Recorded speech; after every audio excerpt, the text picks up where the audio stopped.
রহমতুল্লাহি ওয়া বারাকাতুহু। আলহামদুলিল্লাহি ওয়াহদাহু লা শারীকা লাহু ওয়া লা নিদ্দা লাহু ওয়াসসালাতু ওয়াসসালামু আলা মান লা নাবিয়্যা বা'দা আল্লাযী ইউহমাদু হামদুহু হামদান বা'দা হামদি ওয়া আলিহি ওয়া আসহাবিহি وأهل بيته أجمعين. أما بعد فقد قال الله تعالى: إن الله وملائكته يصلون على النبي يا أيها الذين صلوا عليه وسلموا تسليما. يا اللهم صل مولانا محمد سيدنا مولانا তোমাকে পাইল যারা অনবিধন্য তাদের জীবনে ভয় নাই তাদের কোনো কালে, ভয় নাই তাদের মরণে। আল্লাহ মুহাব্বত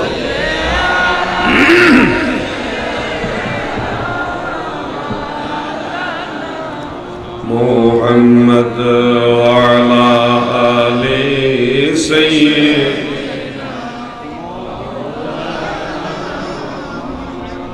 আলোচনার প্রারম্ভে মহান স্রষ্টা রব্বুল ইজ্জত আল্লাহ জাল্লা শানুহু আম্মা নওয়ালুহু দরবারে অসংখ্য অগণিত শুকরিয়া জ্ঞাপন করছি যে মহান প্রভু দয়া করে আমাদের সবাইকে এই জান্নাতের বাগানে হাজির হওয়ার তৌফিক দিয়েছেন। এজন্য শুকরিয়া তার আমরা সবাই বলি আলহামদুলিল্লাহ। আল্লাহ জাল্লা শানুহু আম্মা নওয়ালুহু দরবারে আরো শুকরিয়া জ্ঞাপন করছি যে মহান প্রভু আমাদের মতো নালায়েক নাচিজদেরকে দয়া করে তিনার হাবিব নবী সরকারে দু জাহা সৈয়দুল মুরসালিন রাউফুর রহিম রাহমাতুল লিল আলামিন আমাদের দয়াল নবী রাসূল আকরাম সাল্লাল্লাহু আলাইহি ওয়া আলিহি ওয়াসাল্লামের উম্মত হওয়ার সৌভাগ্য দান করেছেন। এইজন্য আল্লাহ পাকের দরবারে আবারো বলি আলহামদুলিল্লাহ। প্রিয় হাজিরিন, আলোচনা শুরু করার আগে আপনাদের এই বাঁশখালীবাসীর শুকরিয়া আদায় করছি, কৃতজ্ঞতা স্বীকার করছি। আমি যখন বাতিলদের চক্রান্তের কূটকৌশল ষড়যন্ত্রের শিকার হয়ে নারায়ণগঞ্জের জেলখানায় বন্দী হয়েছিলাম, তখন এই বাঁশখালীর সর্বস্তরের নবী প্রেমিক সুন্নি তরিকতপন্থী ভাইরা, এমনকি যারা প্রতিবন্ধী সুন্নি ভাইরা ছিলেন, তারাও রাজপথে বৃষ্টিতে ভিজে দয়াল নবীর মহব্বতের জোশে সিংহের গর্জন দিয়ে মদিনাওয়ালা নারায়ে রিসালাতের স্লোগান নিয়ে রাজপথে নেমেছিলেন। আপনাদের আন্দোলনের ফসলে মদিনাওয়ালা রসি আল্লাহ পাকের দয়ায় আমি গুনাহগার খুব দ্রুত জেল থেকে বের হতে পেরেছি। আপনারা যে যেখান থেকে, অনেক মা বোনেরাও রোজা রাখছেন, কোরআন তেলাওয়াত করছেন, দোয়া করেছেন, সবার শুকরিয়া কৃতজ্ঞতা আদায় করলাম। আর অনুরোধ করে গেলাম সবাই ঐক্যবদ্ধ থাকবে।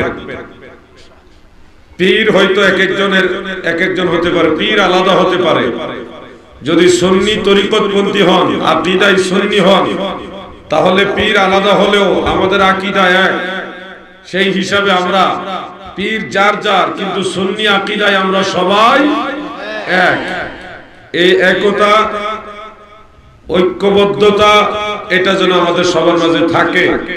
যে কোনো প্রয়োজনে অদূর ভবিষ্যতে আবারও যদি বাংলার জমিনে নবীর সৈনিকেরা, নবীর সেনারা রাজপথে নামার প্রয়োজন হয়, মদিনাওয়ালার মহব্বতে আবারও রাজপথে নামতে হবে ইনশাআল্লাহ।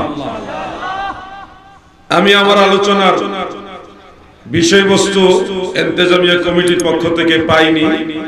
যদি বিষয়বস্তু দেওয়া হয় সেটা অবশ্যই আমি সম্মানের সাথে গ্রহণ করব। সেই পর্যন্ত আমি একটা শানে রাসালাতের সাথে সম্পৃক্ত একটা বিষয় নিয়ে আলোচনা করি।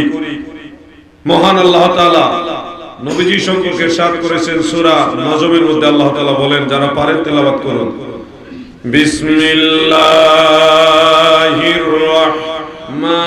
রাহমানির ফাআওহা ইলা আবদিহি মা আওহা। আয়াতের বাংলা অর্থ হলো, অতঃপর তিনি তার বান্দার প্রতি যা ওহী করার তাই ওহী করলেন। তিনি তার বান্দার প্রতি যা ওহী করার তাই ওহী করলেন।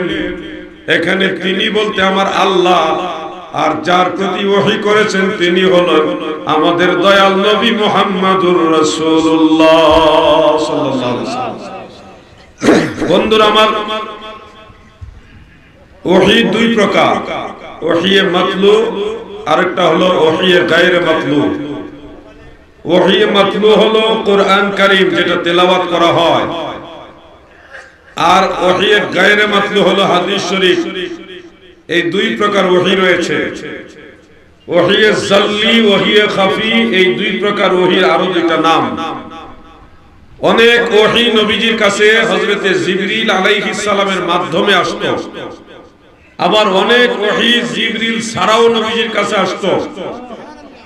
আর এই আয়াতে যে ওহীর কথা আল্লাহ তাআলা বলেছেন, ফাআওহা ইলা আবদিহি মা আওহা, এই ওহী জিবরিলের মাধ্যমেও না, জিবরিল যে এরিয়ায় যাইতে পারে না সেই এরিয়ায় গিয়ে আমার নবীজি আল্লাহর নৈকট্য হাসিল করলেন। এতটাই নিকটবর্তী, সেটা হলো দুই ধনুক কিংবা আরো কাছে।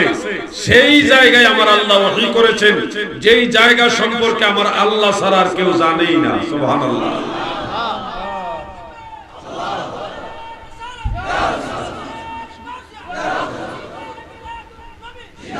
প্রিয় ভাইয়েরা আমার, গভীরভাবে খেয়াল করবেন, হযরতে জিবরিল আলাইহিস সালাম তিনি সর্বোচ্চ সিদরাতুল মুনতাহা পর্যন্ত যেতে পারেন, এরপরে আর যেতে পারেন না।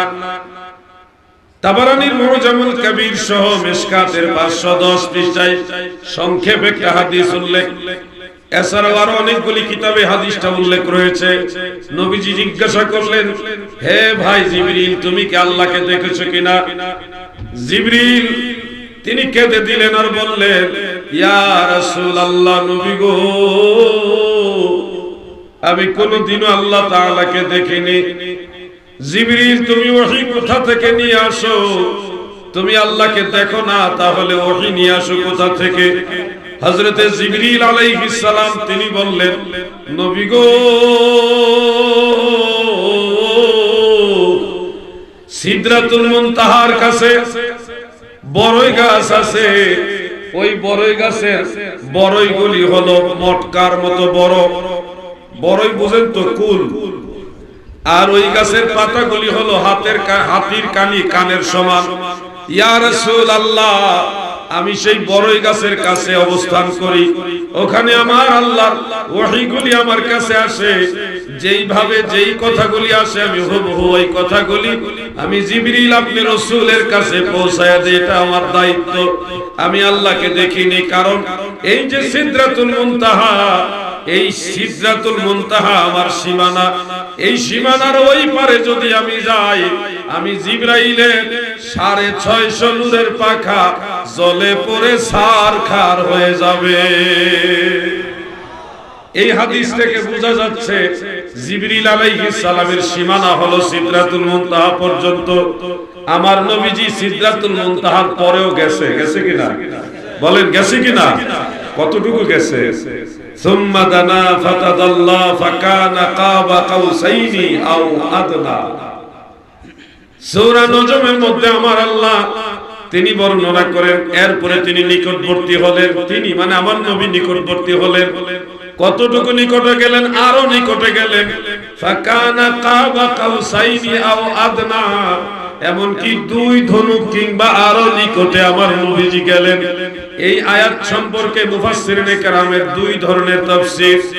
এক ধরনের তাফসীর হলো নবীজি জিবরিল আলাইহিস সালামের নিকটবর্তী হয়েছেন। আরেক ধরনের তাফসীর রাইসুল মুফাসসিরিন হযরতে আব্দুল্লাহ ইবনে আব্বাস রাদিয়াল্লাহু আনহুমা তিনি তাফসীর করেছেন, যেটা মুআজামুল আওসাত লিত-তাবারানী সেখানে উল্লেখ রয়েছে। হযরতে আনাস ইবনে মালিক রাদিয়াল্লাহু তাআলা আনহু তিনিও তাফসীর করেছেন, যেই তাফসীরটা সরাসরি সহিহ বুখারী শরীফের কিতাবুত তাফসীরের মধ্যে উল্লেখ। আনাস ইবনে মালিক সহ আরো অনেকেই এই তাফসীর করেছেন। সুম্মা দানা ফাতাদাল্লা ফাকানা কাবা কাউসাইনি আও আদনা। আমার দয়াল নবীজি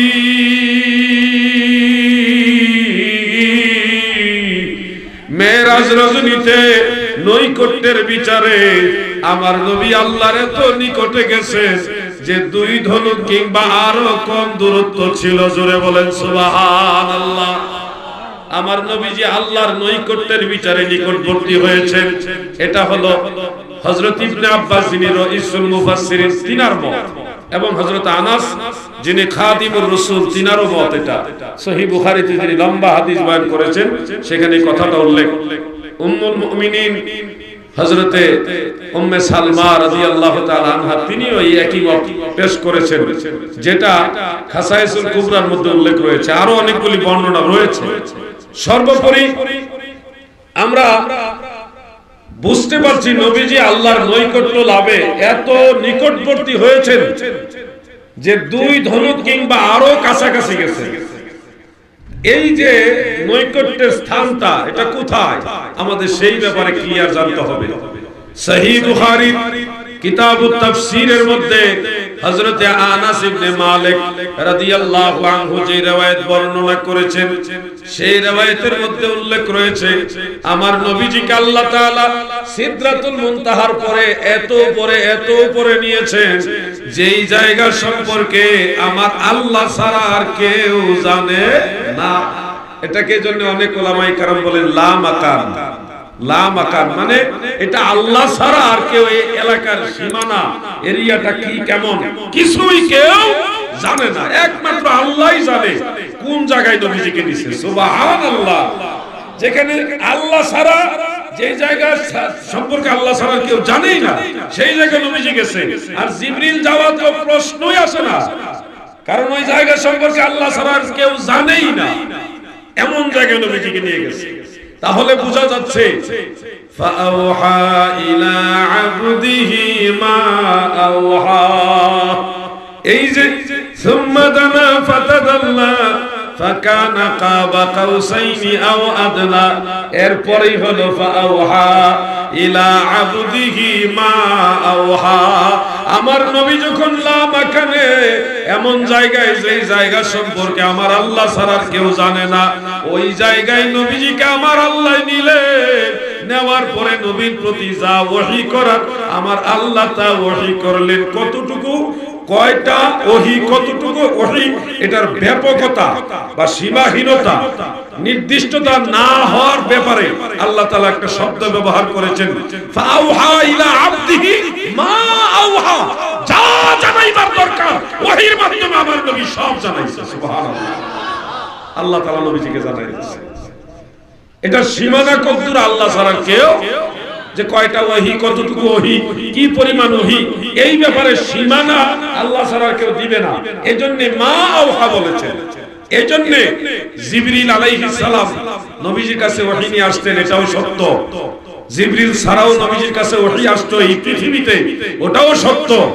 আর নবীজির কাছে আরেকটা ওহী হয়েছে যে ওহীর খবর জিবরিল জানবে তো দূরের কথা, যেই জায়গায় ওহী হয়েছে ওই জায়গা সম্পর্কে কুল মাখলুকাতের কেউ জানে না, শুধু আল্লাহ জানে।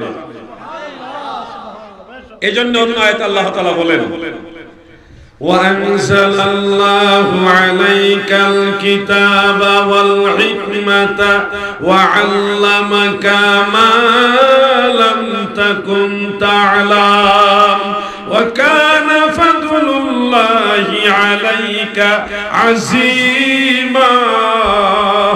আমার আল্লাহ বলেন বন্ধু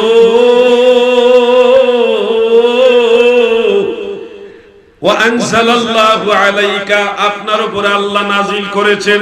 আনজালাল্লাহু আলাইকা, আপনার উপরে আল্লাহ নাজিল করেছেন। কি নাজিল করেছেন? কিতাবা ওয়াল হিকমা, অর্থাৎ কিতাব নাজিল করেছেন আর হিকমত দান করেছেন। এরপরে আমার আল্লাহ বলেন ওয়া আল্লামাকা, এবং আপনাকে শিক্ষা দিয়েছেন। কে শিক্ষা দিয়েছেন? বলেন কে? ওয়া আল্লামাকা, আপনাকে শিক্ষা দিয়েছেন। কি শিক্ষা দিয়েছেন? কতটুকু শিক্ষা দিয়েছেন? এই ব্যাপারে আমার আল্লাহ বলেন ওয়া আল্লামাকা মা লাম তাকুন তা'লাম। নবী গো,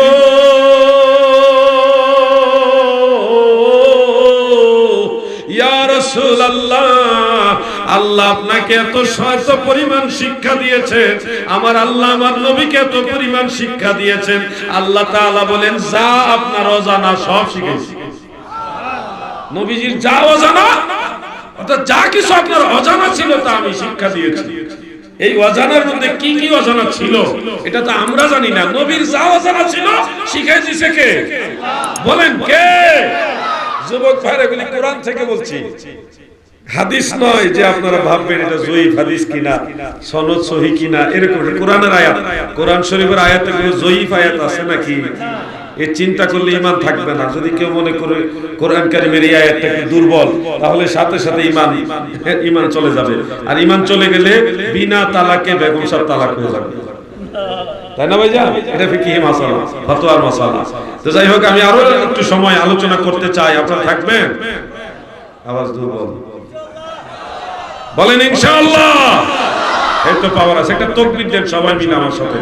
আমি দেই একটু ওয়েট, গলা ক্লিয়ার করেন। সবাই রেডি? রেডি?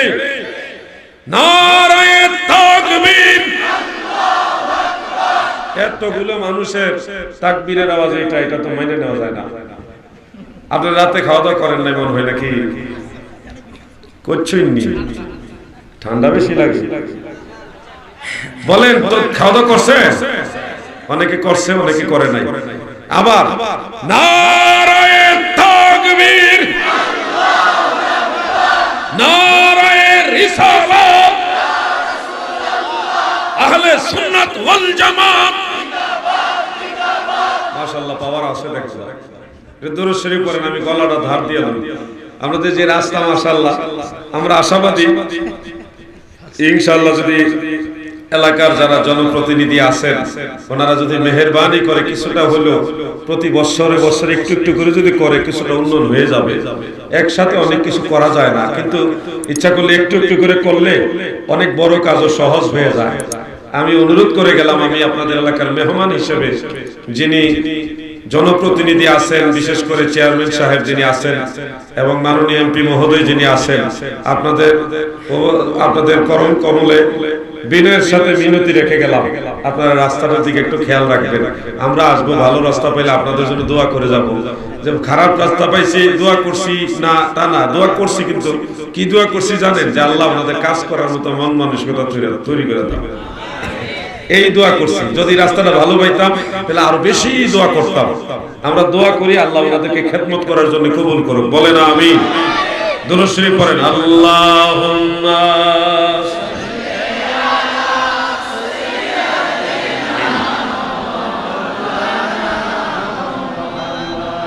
ওয়া আলা আলি সাইয়্যিদিনা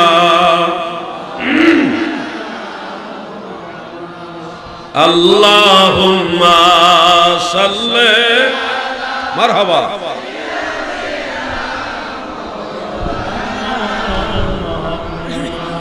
ওয়া আলা আলি সাইয়্যিদিনা।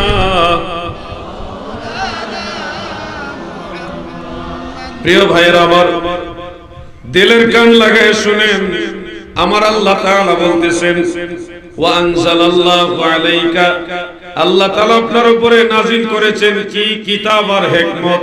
ওয়া আল্লামাকা মা লাম তাকুন তা'লাম, নবী গো, যা কিছু আপনার অজানা ছিল আল্লাহ আপনাকে তাই জানাইছে। তাফসীরে জালালাইনের মধ্যে উল্লেখ, যেটা আলিয়া মাদ্রাসায় ফাজিলে পড়ানো হয়। আর কওমি মাদ্রাসায় জালালাইন নামক একটা ক্লাস আছে, সেই কিতাবের মধ্যে উল্লেখ ওয়া আল্লামাকা মিনাল আহকামি ওয়াল গায়বি মা লাম তাকুন তাআলাম। বন্ধু, আহকাম এবং গায়েবের যা অজানা ছিল আমি আল্লাহ আপনি রাসূলকে সব জানায়া দিয়েছি। দাদু ভাই, এখানে আরেকটা পয়েন্ট মনে রাখবেন, আমার নবীজিকে জানাইলেন এই যে জ্ঞান, নবীজির ইলম মুবারক সম্পর্কে বলেই আল্লাহ তাআলা বলতেছেন ওয়া কানা ফাদলুল্লাহি আলাইকা আযীমা। আল্লাহর যে মেহেরবানি, আল্লাহ তাআলার যে করুণা, এই ভাইরাস করুণা না, করুণা আর করোনা দুইটা ব্যবধান আছে। আল্লাহর যে মেহেরবানি আপনার উপরে রয়েছে এটা হলো আযীমা, বিশাল বা মহান, অনেক বড়। আল্লাহ যেটাকে বড় বলতেছে, আল্লাহ যেটাকে মহান বলতেছে, এটা কত বড় চিন্তা করেন। আর আমাদের আপনারও জ্ঞান আছে, আমারও জ্ঞান আছে, আমার মাওলানা ভাইয়ের জ্ঞান আছে, আমাদের আরবি প্রভাষক হুজুরের জ্ঞান আছে, সবারই কম বেশ জ্ঞান। আদম আলাইহিস সালাম থেকে কিয়ামত পর্যন্ত আল্লাহর বিশেষ কিছু বান্দা ছাড়া বাকি সমস্ত মানুষের ইলমকে আল্লাহ তাআলা বলতেছেন। আর অন্য বিশেষ বান্দাদের সম্মানের দিকে খেয়াল করে আপনাদেরকে একটু রাখতেছে, ঊর্ধ্বে রাখতেছে। তো সমস্ত মানুষের ইলমকে আল্লাহ তাআলা বলতেছেন ওয়ামা উতিতুম মিনাল ইলমি ইল্লা কালিলা। আমি তোমাদেরকে সামান্য ইলম ছাড়া কিছুই দেইনি। সমগ্র মানবতার ইলমকে আল্লাহ বলেন কালিল। কালিল মানে সামান্য, অল্প। কার ইলম অল্প? সব মানুষের ইলমকে বলতেছে আল্লাহ অল্প, সমস্ত মানুষের। আগে যারা ছিল, এখন যারা আছে, কিয়ামত পর্যন্ত যারা আসবে, ওয়ামা উতিতুম মিনাল ইলমি ইল্লা কালিলা। জগৎবাসী, আমি তোমাদেরকে সামান্য ইলম ছাড়া কিছুই দেইনি। সব মানুষের ইলম আল্লাহর ভাষায় কালিল, সামান্য। আর নবীজির ইলম মুবারকের কথা বলে আল্লাহ তাআলা বলেন ওয়া কানা ফাদলুল্লাহি আলাইকা আযীমা। আল্লাহর যে মেহেরবানি আপনার উপর রয়েছে এটা আযীমা, এটা বিশাল, এটা মহান। এখান থেকে আলোচনা করলে, তুলনামূলক যদি আমরা আলোচনা করি, তাহলে গোটা দুনিয়া সমস্ত মানুষের ইলম একসাথে করে যদি নবীজির ইলম মুবারককে মাপ দিতে চায়, তাহলে এটা এরকম হবে, চায়ের চামচ দিয়ে প্রশান্ত মহাসাগর, আটলান্টিক মহাসাগর সহ আরব সাগর সহ বঙ্গোপসাগর তো হিসাবই করে না, সমস্ত সাগর মহাসাগরগুলি চায়ের চামচ দিয়ে মেপে যেমনি ভাবে শেষ করা সম্ভব না, সব মানুষের জ্ঞান দিয়ে আমার নবীজির জ্ঞানের সীমানা খুঁজে পাওয়া সম্ভব না।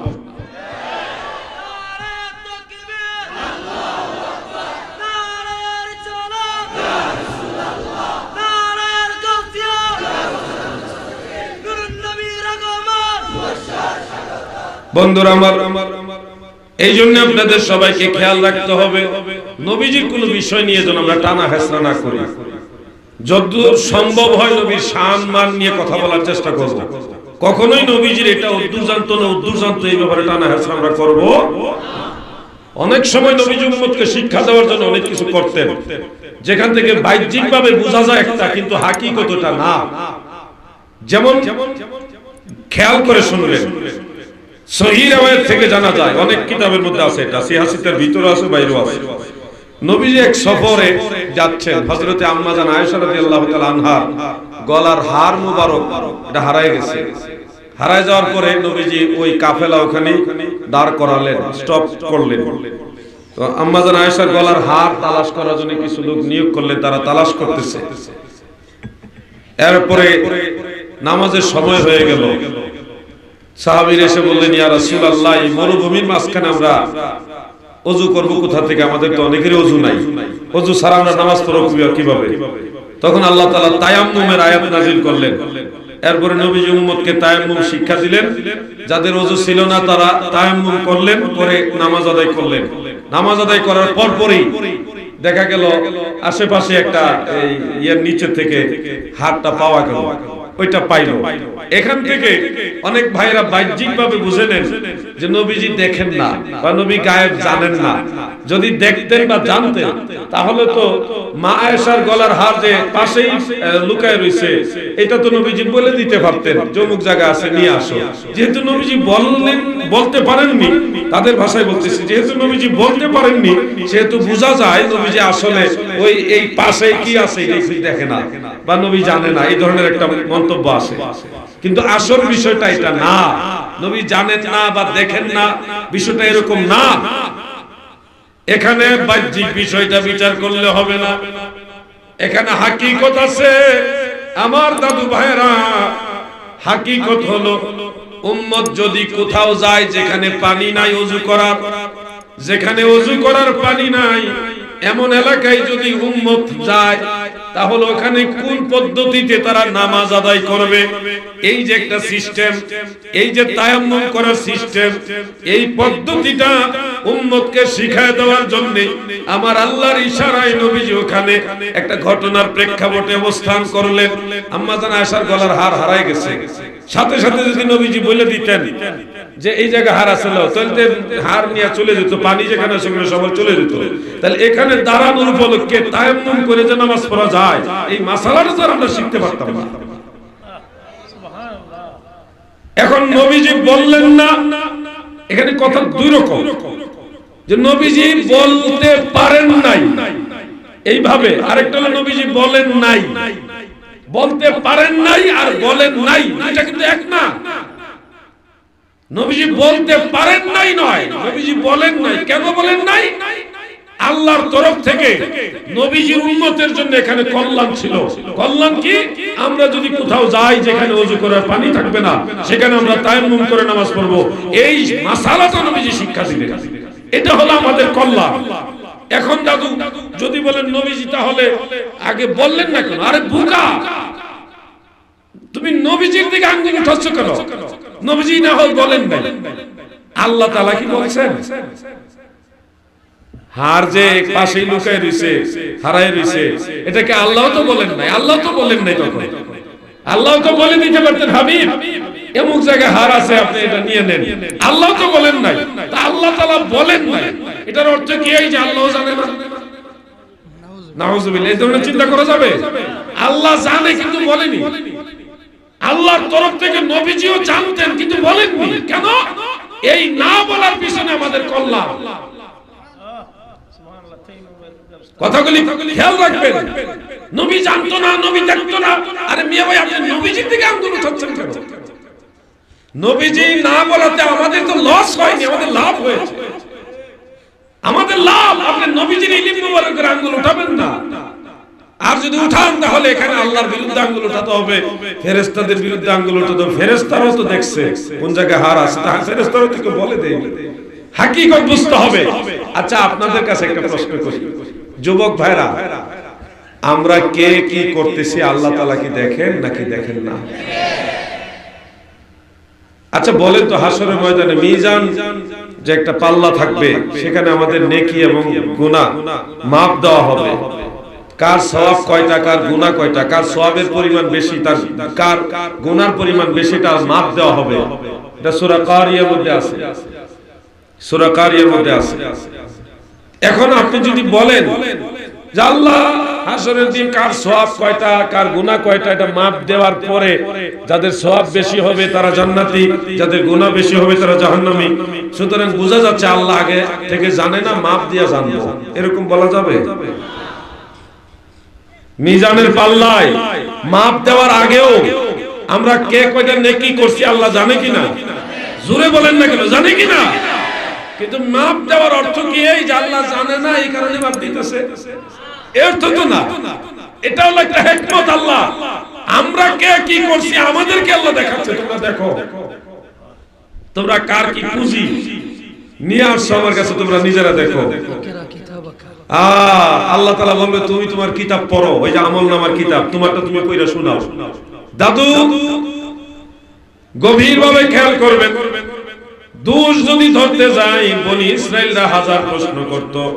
বনি ইসরাইলদের প্রশ্নের সীমা বেশি ছিল।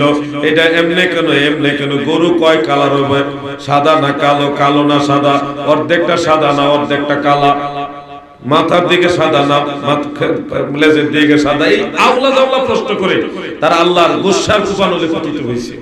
বেশি প্রশ্ন করাটা ইমানদারের কাজ নয়। আল্লাহ যা বলেছেন, আল্লাহর নবী যা বলেছেন, সেটা নিঃশর্তে মেনে নেওয়া হলো ইমানদারের কাজ। ঠিক না বেঠিক? দাদু ভাই আমার, এই জন্য আমাদের সবাইকে বিষয়গুলি খেয়াল রাখতে হবে। ঈমান এমন এক জিনিস যেটা গেলেও বোঝা যায়, দেখা যায় না, আসলেও দেখা যায় না। নবীজি বলেন, শেষ জামানায় আমার কিছু উম্মত আসবে যারা সকালবেলায় ইমানদার হয়ে ঘর থেকে বের হবে, দুপুর বেলায় বা বিকালে বেঈমান হয়ে ঘরে ঢুকবে। কখন ইমান চলে গেছে তারা নিজেরাও টের পাবে না। দাদু ভাই আমার, এই জন্য আল্লাহ পাকের দরবারে আশ্রয় চাই। আল্লাহ, আমরা তো ক্ষুদ্র, আমরা দুর্বল, তোমার দরবারে সাহায্য চাই, আমাদের ইমানদার বানায়া কবরে নিয়ে বলেন আমিন। আমার নবীজির ইলম নিয়ে কখনো টানা হাসা করবেন না দাদা। আপনি নবীজির ইলম কিভাবে যাচাই করবেন? আপনার কি আছে? গোটা দুনিয়ার মানুষের সবার জ্ঞানকে আল্লাহ বলে খালি সামান্য সামান্য। একদিন, এটা সহিহ মুসলিমের হাদিস, সুনানু আবি দাউদের মধ্যেও আছে, মিশকাত শরীফের মধ্যে হাদিসটা উল্লেখ। নবীজি একদিন সাহাবীদেরকে নিয়ে সাল্লাবিনান নবী সাল্লাল্লাহু আলাইহি ওয়াসাল্লাম আল ফজরা, নবীজি ফজরের নামাজ আদায় করলেন। ফাসাইদাল মিম্বার, এরপর নবীজি মিম্বরে আরোহণ করলেন। ফাখাতাবানা, এমনকি আমাদেরকে নিয়ে নবীজি বয়ান দিলেন, বক্তব্য দিলেন আমাদের সামনে। হাত্তা হাদারাতিজ যোহর, এমনকি যোহরের নামাজের ওয়াক্ত চলে আসলো, এত লম্বা বয়ান দিল নবীজি। ফানাজালা ফাসাল্লা, এরপরে নবীজি মিম্বর শরীফ থেকে নামলেন এবং যোহরের নামাজ আদায় করলেন। সুম্মা সাইদাল মিম্বার, এরপর আবার মিম্বর শরীফে নবীজি আরোহণ করলেন। ফাখাতাবানা, এমনকি বয়ান করা শুরু করলেন। হাত্তা হাদারাতিল আসর, এমনকি আসরের নামাজের সময় হয়ে গেল। সুবহানাল্লাহ বলেন। শুরু করছে ফজরের নামাজের পরে, মাঝখানে যোহরের নামাজ, এখন আসরের নামাজের সময় হয়ে গেছে। ফানাজালা ফাসাল্লা, এরপরে নবী মিম্বর শরীফ থেকে আবার নামলেন, আবার আসরের নামাজ আদায় করলেন। সুম্মা সাইদাল মিম্বার, এরপরে নবী আবার মিম্বর শরীফে দাঁড়ালেন। ফাখাতাবানা, এমনকি বয়ান করা শুরু করলেন আমাদের সামনে। হাত্তা গুরিবাতিশ শামস, এমনকি সূর্য অস্ত হয়ে গেল, সূর্য ডুবে গেল, নবীজি বয়ান করলেন। সাহাবীরা বলতেছেন, ফাআখবারানা বিমা কানা ওয়া বিমা হুয়া কাইনুন ইলা ইয়াউমিল কিয়ামা, সেই আগে যা যা হয়েছে কিয়ামত পর্যন্ত যা কিছু হবে সব আমার নবী আমাদের বলে দিয়েছেন। সুবহানাল্লাহ।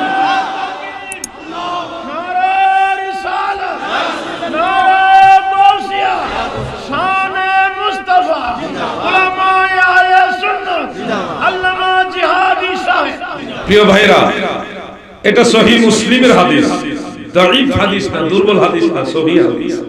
এখান থেকে আপনি যদি বলেন নবীজি এতটুকু জানতো, অতটুকু জানতো, এটা জানতো না, ওটা জানতো, আপনি চায়ের চামচ দিয়ে বঙ্গোপসাগর না প্রশান্ত মহাসাগরে পানি মারতে চাইতেছেন।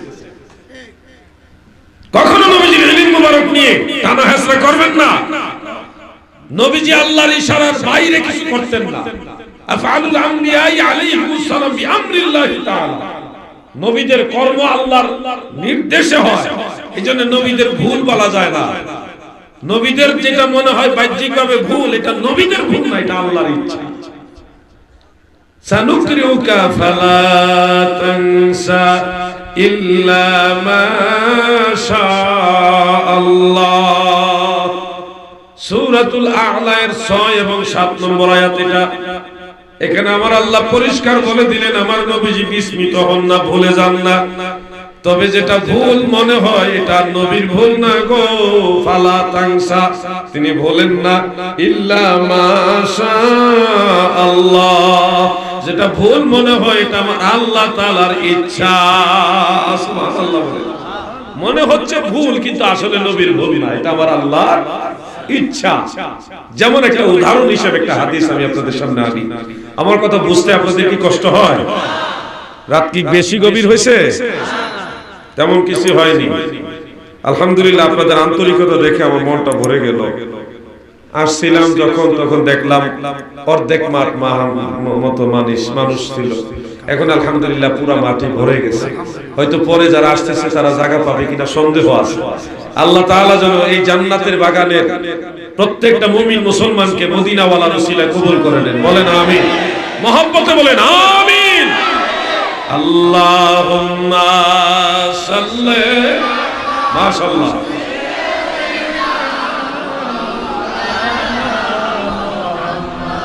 ওয়া আলা আলি,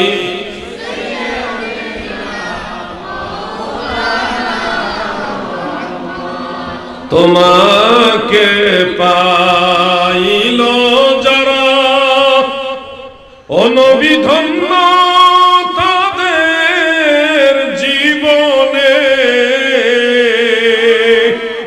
ভয় নাই তাদের কোনো কালে,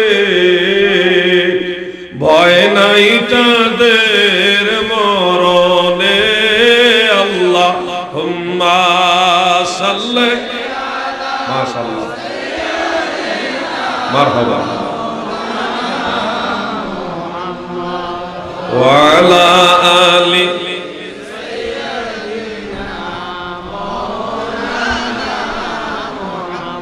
এই যুগের পোলাপাইন কি চালাক, আইসে পরে কায়দা করে সামনে এসে বসেছে, দেখছেন? বসো, এই হইল চালাক। হাসরের ময়দানে এমন কিছু চালাক ইমানদার আছে, তারাও এমন চালাকি করে মদিনাওয়ালার কাছে যাবো আগে আছে। সবার এসকের যে একটা জোর, সবার তো এক না। আল্লাহ যেন সবাইকে মদিনাওয়ালার শাফাআত নসিব করে। বলেন আমিন। যেই কথাটা বলতেছিলাম, আমার প্রাণ প্রিয় সুন্নি তরিকতপন্থী মুমিন মুসলমান ভাইয়েরা, পর্দার আড়ালের মা বোনেরা গো, মহব্বতের কান লাগায় শুনে রাখুন। নবীজির ভুল নয়, এটা আমার আল্লাহর ইচ্ছা। এই যে কোরআন কারীমের কথা, সানুকরিউকা ফালা তানসা ইল্লা মা শাআল্লাহ, আমার নবী ভুলে যায় না, তবে আল্লাহ যা চান তা ছাড়া। এই যে কথাটা একটু বাস্তব উদাহরণ হিসেবে আমি আপনাদের একটা হাদিস শোনাই। বুখারী এবং মুসলিমের হাদিস, মিশকাতের মধ্যে উল্লেখ। আমার দয়াল নবীজি দিন নামাজ পড়াচ্ছেন, যোহরের নামাজ কিংবা আসরের নামাজ। যোহরের নামাজের ফরজ কয় রাকাত? যুবক ভাইরা কথা বলেন, কয় রাকাত? 4 রাকাত। নবীজি 4 রাকাত নামাজ পড়াইতে গিয়ে 3 রাকাত নামাজ পড়াইয়া সালাম ফিরে ফেললেন। বাকি রইল কয় রাকাত? 3 রাকাত পরেই নবীজি সালাম ফিরে ফেললেন। জুলিয়াদাইন, লম্বা হাত ওয়ালা একজন সাহাবী, যেই সাহাবীর হাত তুলনামূলক একটু লম্বা ছিল, তিনি নবীজির কাছে গিয়ে বললেন, নবী গো, ইয়া রাসূলুল্লাহ, আপনি কি ভুলে গেলেন নাকি আল্লাহ তাআলা নামাজ কমিয়ে দিয়েছেন? অর্থাৎ ওই ধারণা করে সাহাবী বললেন, ইয়া রাসূলুল্লাহ, আপনি কি ভুলে 3 রাকাতে সালাম ফিরাইছেন নাকি আল্লাহ 4 রাকাত থেকে 1 রাকাত কমায় দিয়েছেন? দয়া করে আমাদের বলুন, জানতে চাইলেন। দয়াল নবীজি জবাব দিলেন, আমার নবীজি জবাব দিলেন, লাম আনসা ওয়া লাম তাকসুর, আমি ভুলে যাইনি, নামাজ আল্লাহ কমায়া দেয়নি। নবীজি কখনো আন্দাজে কথা বলতেন না, যা বলতেন সঠিক বলতেন। নবীর প্রতিটা কথা ওহী, নবীর কথাই আল্লাহর কথা, আল্লাহর কথাই নবীর কথা। ওয়ামা ইয়ানতিকু আনিল হাওয়া ইন হুয়া ইল্লা ওয়াহয়ু ইউহা, তিনি প্রবৃত্তির তাড়নায় কথা বলেন না, আন্দাজে কথা বলেন না, যা বলে তা ওহী, প্রত্যাদেশ আল্লাহর কথা। সূরা নজমের মধ্যে এই কথাটা উল্লেখ। দাদু ভাই আমার শুরুর দিকে আছে, ওয়ান নাজমি ইযা হাওয়া মা দাল্লা সাহিবুকুম ওয়া মা গাওয়া ওয়া মা ইয়ানতিকু আনিল হাওয়া ইন হুয়া ইল্লা ওয়াহয়ু ইউহা। এই যে সূরা নজম, এখানে আল্লাহ তাআলা গ্যারান্টি দিলেন আমার নবী যা বলে সব আমার আল্লাহর কথা। খেয়াল রাখবেন, এটা কিন্তু হাদিস নয়, সরাসরি কোরআন, আল্লাহর কালামুল্লাহ শরীফের আয়াত। নবীজিকে জিজ্ঞাসা করা হলো, ইয়া রাসূলুল্লাহ আপনি কি ভুলে গেলেন নাকি আল্লাহ তাআলা এক রাকাত কমায় দিবেন? নবীজি জবাব দিলেন, লাম আনসা ওয়া লাম তাকসুর, আমি ভুলে যাইনি গো, নামাজ আল্লাহ কমায় দেয়নি। ক্বালু বাল নাসিতা, কিছু লোক বললেন বরং আপনি হয়তো ভুলে গেছেন, এই ঘটনা আপনি 3 রাকাতে সালাম ফিরিয়ে ফেলছেন, নামাজ হলো 4 রাকাত। তখন নবীজি 1 রাকাত আবার আদায় করলেন, সিজদায় সাহু দিলেন। এই যে একটা ঘটনা, এই ঘটনা থেকে আমরা যারা সুন্নি আমরা কি বুঝি শুনেন, আর যারা সুন্নি না বাতিল তারা কি বুঝে শুনেন। বাতিলরা বলে নবীও ভুল করত, এটা হলো প্রমাণ নবীও ভুল করে, নবীজি নিজে ভুল করেছে পরে সিজদায় সাহু দিয়েছে, নবীজি নিজেই ভুল করে সিজদায় সাহু দিয়েছে, এটা হলো বাতিলদের বুঝ। আর আমরা সুন্নিরা বুঝি আমার নবী ভুল করেনি রে, আমার আল্লাহর ইচ্ছা হাবিব আপনার উম্মতেরা নামাজ পড়তে গিয়ে অনেক সময় ভুল করে ফেলবে, সেই ভুল করলে কিভাবে তারা ওই ভুলের সংশোধন করবে, এই ভুলের সংশোধনের মাসআলা সিজদায়ে সাহু, এই মাসআলাটা আপনি এই নিয়মে শিখায়া দেন। আমার আল্লাহর ইচ্ছায়, উম্মতের মায়ায়, উম্মতের কল্যাণের আশায় আমার নবীজি 3 রাকাতে সালাম ফিরাইলেন। সাহাবারা জিজ্ঞাসা করলেন, ওই প্রেক্ষাপটের আলোকে আমার দয়াল নবী উম্মতকে সিজদায়ে সাহু দেওয়ার মাসআলা শিখায়া দিলেন। এই হইল সুন্নিদের বিশ্বাস। আর আমাদের বিশ্বাসের সাথে আল্লাহর কোরআনের আয়াতের মিল। সানুকুরিউকা ফালা তানসা ইল্লা মা শাআল্লাহ। আল্লাহ নিজে বলেছেন আমার দয়াল নবীজি আমার নবী ভুলেন না, তবে আল্লাহ যা চান তা ব্যতীত। তার মানে বোঝা যাচ্ছে এই যে 4 রাকাত নামাজের 3 রাকাতে সালাম ফিরানোর বিষয়টা, এটা আমার নবীর ভুল না, এটা আমার আল্লাহর ইচ্ছা। হাকিকত হলো আমাদের কল্যাণের জন্য আল্লাহর ইচ্ছায় আমার নবী 3 রাকাতে সালাম ফিরায়া পরে সিজদায়ে সাহু শিখাইছে। প্রিয় ভাইয়েরা আমার, এই জন্য আহলুস সুন্নাত ওয়াল জামাতের লোকেরা বিশ্বাস করে আমাদের সুন্নিদের আকীদা হলো নবীদের কোনো গুনাহ নাই, নবীদের কোনো ভুলও নাই। আল আমবিয়াউ মাসুমুন, সব নবীরা মাসুম, বেগুনাহ, তিনাদের কোনো ভুলও নাই। শারহু ফিকিহিল আকবরের মধ্যে উল্লেখ ইমাম মুল্লা আলী কারি রাহিমাহুল্লাহ পরিষ্কার ব্যাখ্যা করে দিয়েছেন। আমার কথা বুঝতে কষ্ট হচ্ছে আপনাদের? সুন্নি আকীদাটা এত সুন্দর, এটা মদিনাওয়ালার রাস্তা, এটা জান্নাতের পথ। সুন্নিয়ত জান্নাতের পথ, সুন্নিয়ত মদিনাওয়ালার পথ, সুন্নিয়ত ইমাম হুসাইনের পথ, সুন্নিয়ত আল্লাহর পথ, সুন্নিয়ত জান্নাতের পথ। ঠিক না বেঠে? এজন্য আমার ভাইরা, যুবক ভাইরা, চেষ্টা করবেন সুন্নি সংগঠনগুলির সাথে জড়িত থাকতে। পলিটিক্যালি যদি নাও পারেন, নন পলিটিক্যাল কোন সুন্নি সংগঠনের সাথে আপনারা নিজেদেরকে সম্পৃক্ত রাখবেন। পলিটিক্যালি পারলে তো আলহামদুলিল্লাহ, না পারলে, কারণ অনেক দল করেন, যে বলাই আওয়ামী লীগ করে, কেউ বিএনপি করে, বিভিন্ন দল করে, সেটা আপনার ব্যক্তিগত ব্যাপার, ওটার ব্যাপারে আমি কিছু বলতে চাচ্ছি না। নিজেকে সুন্নিয়তের সাথে সম্পৃক্ত রাখবেন, ইসলামী ছাত্র সেনা, যুব সেনার সাথে থাকার চেষ্টা করবেন। আহলে সুন্নাত ওয়াল জামাত সংগঠন আছে, এটা নন পলিটিক্যাল, ওটার সাথে থাকবেন, মিলেমিশে সুন্নিয়তের সাথে মিলেমিশে থাকবেন। আল্লাহ যেন আমাদেরকে মদিনাওয়ালার পথে থাকার তৌফিক দেন। মহব্বতে বলেন আমিন।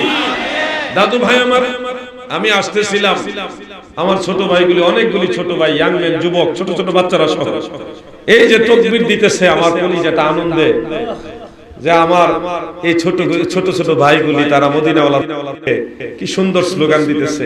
আমি মন থেকে তাদের জন্য দোয়া করছি। যদিও যারা আমরা আগায় আছে তাদেরকে তারা দিছি যে তাড়াতাড়ি আমাকে স্টেজে নিয়ে যান, কারণ আরেকটা প্রোগ্রাম, সেটা আবার যথাসময় না গেলে এরকম বিশাল একটা মাহফিল।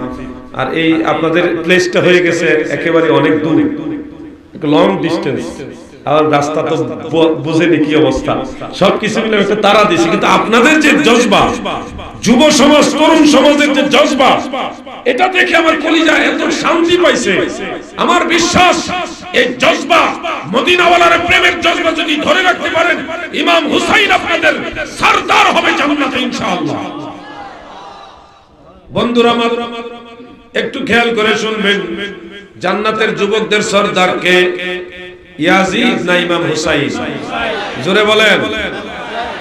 যেই ব্যক্তি মসজিদের মিম্বরে বসে ইয়াজিদকে রাহমাতুল্লাহ আলাইহি বলে, সেই ব্যক্তি কি ইমাম হুসাইনের দলের লোক হইতে পারে? আপনারা যারা আছেন যুবক ভাইরা, দয়া করে উত্তর দাও। তোমরা যদি কারবালার ময়দানে থাকতা, তোমাদের সবাইকে বলছি, ছোট ভাইরা সহ সবাই বলো, যদি কারবালার ময়দানে থাকতা কার পক্ষে? ইয়াজিদের পক্ষে থাকতা না হুসাইনের পক্ষে? জোরে বলেন, কার পক্ষে? আমি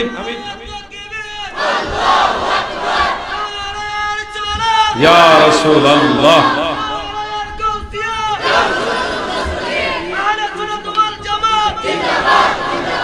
আমি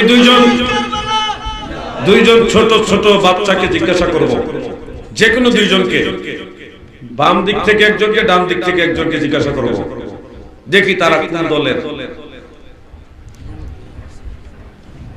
এই তুমি দাঁড়াও, হ্যাঁ দাঁড়াও, ভয় পাই না, তোমার ভয়ের কিছু নাই, কারণ নাই। তুমি কাকে ভালোবাসো, ইয়াজিদকে না ইমাম হুসাইনকে? বলেন না মারহাবা। বসো, আমি আরেকজন ছোট ভাইকে জিজ্ঞাসা করবো, আবার ডান পাশ, আমার ডান পাশ থেকে কাকে যে ধরবো। এই তো দাঁড়ায় গেছে নিজের থেকে, বলো তুমি ইয়াজিদের দলে না ইমাম হুসাইনের দলে? বলেন মারহাবা। বাঁশখালীর নবীর প্রেমিকেরা গো,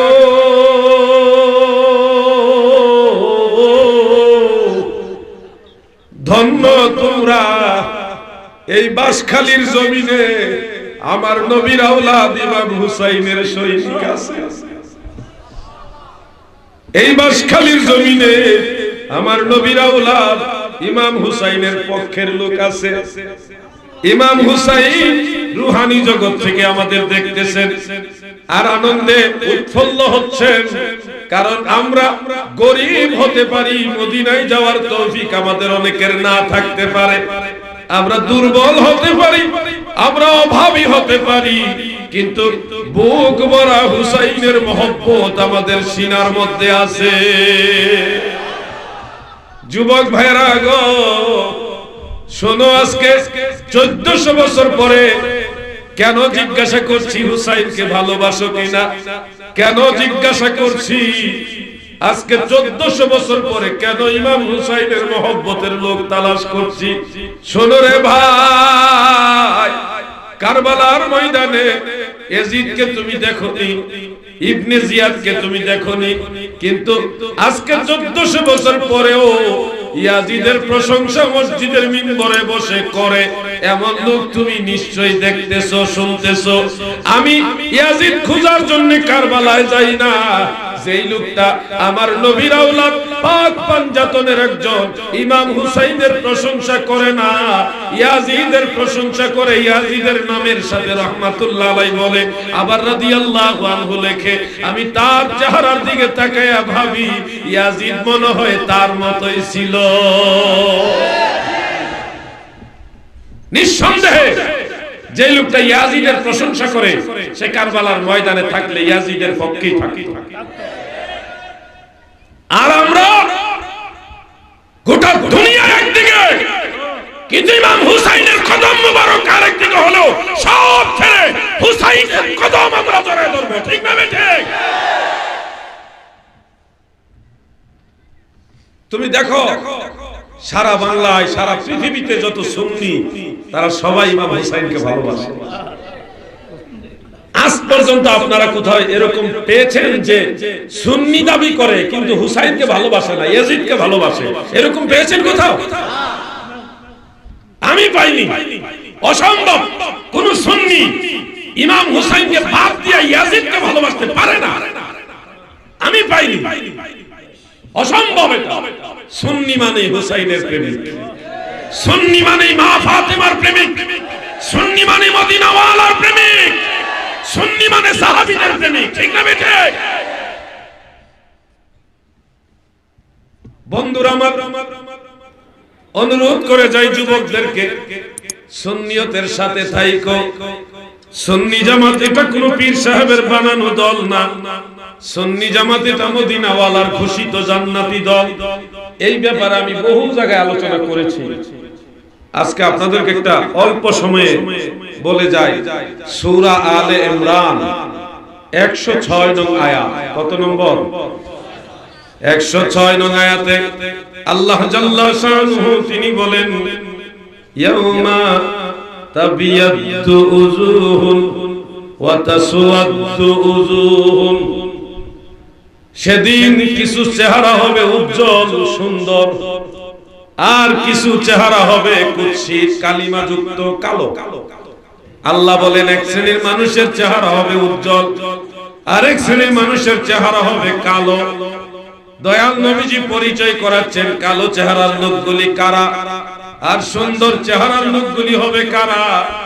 মনে করেন না যে আমি গায়ের চামড়া কালো, হাসরের ময়দানে মনে হয় আমি আসলে কালোই হব। না ভাই, আপনাকে শুধু বোঝানোর জন্য বলছি। অনেক মানুষ দেখবেন গরিব, 5 ওয়াক্ত নামাজ কালাম পড়তো, হালাল হারাম বাইসে চলতো, মদিনাওয়ালাকে ভালোবাসতো, গরিব ভালো মন্দ খাইতে পারতো না, কিন্তু গায়ের চামড়া কালো ছিল, মাঠে কাজ করত, দিন মজুর ছিল, গাড়ি ছোট গাড়ি বড় গাড়ি চালাইতো, পরিশ্রম করত, গায়ের ধুলাবালিতে মাটিতে সবসময় গড়াগড়ি চলাফেরা থাকতো।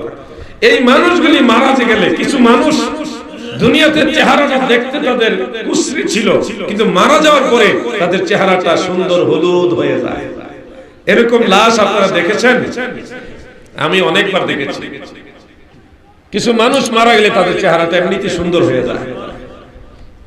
আবার কিছু মানুষ দুনিয়াতে ভালো, টাকাওয়ালা, সম্পদওয়ালা, ক্ষমতাওয়ালা ছিল, আমল আখলাক ভালো ছিল না, মরার পরে তাদের চেহারাটা যেমন তেমন কুশ্রী হয়ে গেছে। বড় বড় আন্তর্জাতিক ক্ষতি সম্পন্ন শায়েখরা মারা গেলে তাদের চেহারা প্রকাশ করে না। যারা মদিনাওয়ালার দুশমন ছিল, ইয়াজিদের দল ছিল।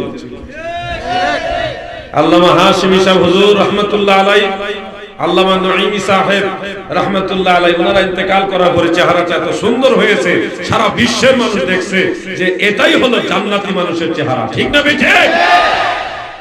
সুন্নিরা চেহারা প্রকাশ করে, কারণ সুন্নিরা জানে নবীর দলে আছে। এত চিন্তা আমি কেন করব? আমি নবীর ডিউটি করছি, নবীর হুকুম মানতেছি, নবীর তরিকা চলতেছি। হাসর ময়দানে কোনো বিপদ হইলে আমি ইয়া রাসূলুল্লাহ বলে ডাক দিব। এটা আমার জজবা, আমার ঈমান। আমার বিপদের সময় আমি মুসিবতে পড়ে গেলি ইয়া রাসূলুল্লাহ বলে আমি নবীজিকে ডাকি। নারায়ে তাকবীর, আল্লাহু আকবার, নারায়ে রিসালাত, নারায়ে গাউসিয়া, আহলে সুন্নাত ওয়াল জামাত জিন্দাবাদ, নবী ওয়ালির দুশমনেরা জিন্দাবাদ। বন্ধুরা আমার, এইজন্য আপনাদের সবাইকে বলবো, হাসর ময়দানে দুই গ্রুপ, আমার আল্লাহ নিজে বললেন দুইটা গ্রুপ হবে। এক শ্রেণীর মানুষের চেহারা উজ্জ্বল হবে, সুন্দর হবে, আরেক শ্রেণীর মানুষের চেহারা হবে কুৎসিত কালিমাযুক্ত কালো। কিছু মানুষ মরার আগে সুন্দর, এমনিতে নরমাল সুন্দর ছিল, মরার আগে শুকাইয়া রূপ বেমার হয়ে আড্ডি কঙ্কাল হয়ে একবারে মারাত্মক চেহারা হয়ে মারা গেছে, এমন লোকও পাইছি আমি। হাসর ময়দানে এই দুই গ্রুপ কারা গো? সুন্দর চেহারার অধিকারী কারা হবে, কুৎসিত কুশ্রী চেহারার অধিকারী কারা হবে? আমার নবীজি, আমার দয়াল নবীজি এই পরিচয় করায়া দিলেন। তাফসীরে দুররে মানসুরের মধ্যে হাফিজুল হাদিস ইমাম জালালউদ্দিন সুয়ুতী রাহমাতুল্লাহ আলাইহি অনেকগুলি riwayat এই ব্যাপারে উল্লেখ করেছেন, মারফু মাওকুফ সব ধরনের riwayat এনেছেন। আমার দয়াল নবীজি বলেছেন, হযরত ইবনে আব্বাস রাদিয়াল্লাহু আনহুমা সহ কয়েকজন সাহাবীও বলেছেন যে যাদের চেহারা উজ্জ্বল হবে, আমার নবীজি বলেন এই উজ্জ্বল চেহারার লোকগুলি হবে আহলে সুন্নাত ওয়াল জামাত। আমি বলিনি, আল্লাহর কসম, এটা দয়াল নবীজি বলছে, সাহাবীরা বলছে। জান্নাতি যারা হবে, উজ্জ্বল চেহারার মানুষ যারা হবে, দয়াল নবীজি বলেছে তারা হবে আহলে সুন্নাত ওয়াল জামাত। দাদু ভাই আমার, এই জন্য সুন্নি জামাত কোন পীর সাহেবের বানানো দল না, সুন্নি জামাত কোন নেতা লিডারের বানানো দল না গো। সুন্নি জামাত আমার দয়াল নবীর ঘোষিত জান্নাতি দল। এজন্য জান্নাতে যাইতে হইলে, জান্নাতে যাইতে হলে অবশ্যই আহলে সুন্নাত হওয়া লাগবে। কারণ নবীজি বলছেন 73 দলে আমার উম্মত বিভক্ত হয়ে যাবে, কুল্লুহুম ফিন্নার, সবাই জাহান্নামী হয়ে যাবে, ইল্লা মিল্লাতান ওয়াহিদা, শুধুমাত্র একটা দল জান্নাতি হবে। সাহাবারা জানতে চাইল, মান হিয়া ইয়া রাসূলুল্লাহ, আও মান হুম ইয়া রাসূলুল্লাহ, নবী গো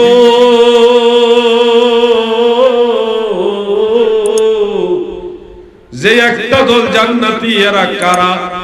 নবীজি বললেন, ক্বালা মা আনা আলাইহি ওয়া আসহাবি, যারা আমাকে এবং আমার সাহাবীদেরকে অনুসরণ করবে তারা জান্নাতি। ইমাম মুল্লা আলী কারি হানাফি রাহমাতুল্লাহ আলাইহি এই হাদিসের ব্যাখ্যা করতে গিয়ে মিশকাতের সরা মিরকাতের মধ্যে লিখেন, ফালা শাক্কা ওয়ালা রাইবা আন্নাহুম হুম আহলুস সুন্নাতি ওয়াল জামাআত, কোনো সন্দেহ নাই যারা জান্নাতি হবে তারা হবে আহলে সুন্নাত ওয়াল জামাত। এই জন্য বাসখালী আমার নবীর প্রেমিক যারা আছেন, আপনাদের কাছে জানতে চাই, আপনারা কি নবীর দল আহলে সুন্নাতে থাকতে চান কিনা? সবাই বলেন চান কিনা? আল্লাহ যেন মদিনাওয়ালার পক্ষে সবাইকে কবুল করে, বলেন আমিন। দাদু, ও যুবক ভাইরা শোনো, তুমি যদি সুন্নি হও তোমার কত লাভ, শোনো আমারও লাভ আছে, তোমার কাছ থেকে আমি দোয়া পাবো, এই তোমার কত লাভ শোনো। আর যদি সুন্নি না হয়ে বাতিল হও তাহলে তোমার ওই লাভ বা লস কি এটা বুঝবা। এখন সুন্নিরা 5 ওয়াক্ত ফরজ নামাজের পরে দোয়া যেন হয়, এটার জন্য সবসময় চেষ্টা করে। কোথাও যদি নামাজের পরে দোয়া বন্ধ হয়ে যায়, সবচেয়ে বেশি ব্যথিত হয়, কষ্ট পায় সুন্নি জামাতের লোকেরা।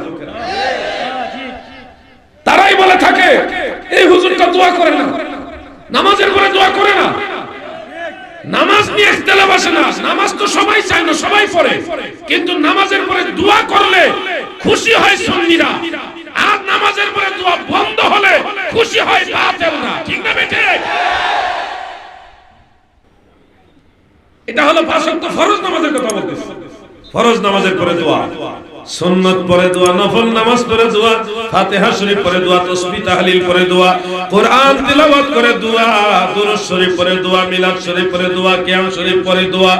এই যে দোয়া 40 জিয়ারতে, কবর জিয়ারতে, বিভিন্ন সময়ে, বিশেষ করে শবে বরাতের রাতে, শবে মেরাজের রাতে, শবে কদরের রাতে, বিভিন্ন সময় সুযোগ পাইলে দোয়া যারা বেশি বেশি করে, সুযোগ পাইলে যারা দোয়ার পক্ষে অবস্থান নেয়, এরা হলো সুন্নি জামাতের লোক।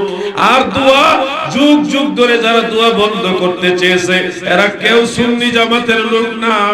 বাসখালীর নবীর প্রেমিকেরা, যুবক ভাইরা, তুমি যদি সুন্নি হও, মা বাবা দাদা দাদি মুরব্বীদের জন্য 5 ওয়াক্ত নামাজের পরে দোয়া করতে পারবা, সুন্নত পরে দোয়া করতে পারবা, নফল নামাজ পরে দোয়া করতে পারবা, জানাজা পরে দোয়া করতে পারবা, দাফন করে আবার দোয়া করতে পারবা, শবে বরাত, শবে মেরাজ, শবে কদরে বেশি বেশি দোয়া করতে পারবা, 40 জিয়ারত, কবর জিয়ারত, বিভিন্ন সময় দোয়া করতে পারবা।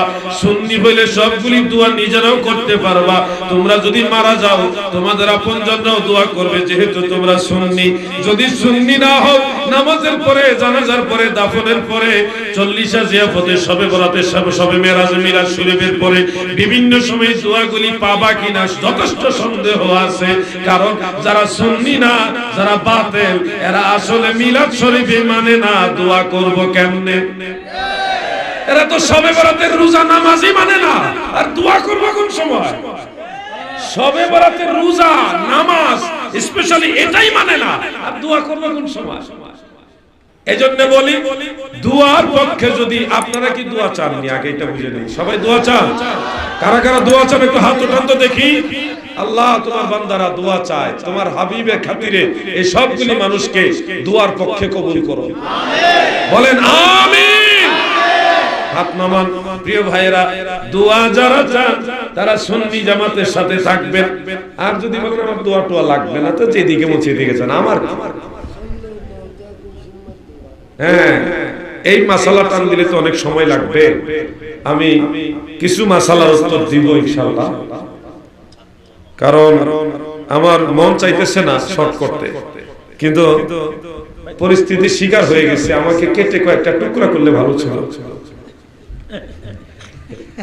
কি যে মুসিবতে আমি আছি, বিশেষ করে জেলখানাতে বের হওয়ার পরে আমি আরো বেশি মুসিবতে আছি।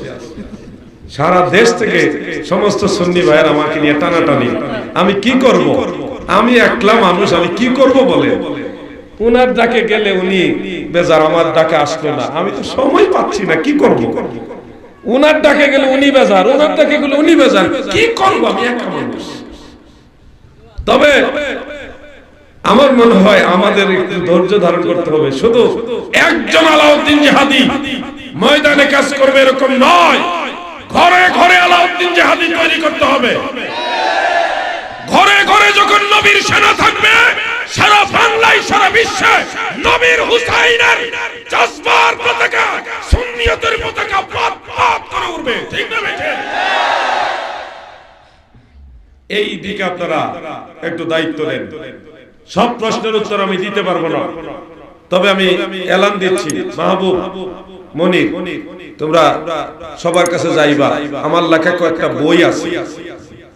আমি আলাউদ্দিন জিহাদি আজকে আসি, কালকে নাও থাকতে পারি, কিন্তু সুন্নিয়তের এই খেদমত যেন আপনাদের কাছে পৌঁছে যায়, এটা যেন চলমান থাকে, সেই জন্য আমি দিন রাত সুযোগ পাইলে কিছু না কিছু লেখালেখি করি। তা আপনাদের খেদমতে কয়েকটা বই নিয়ে আসছি।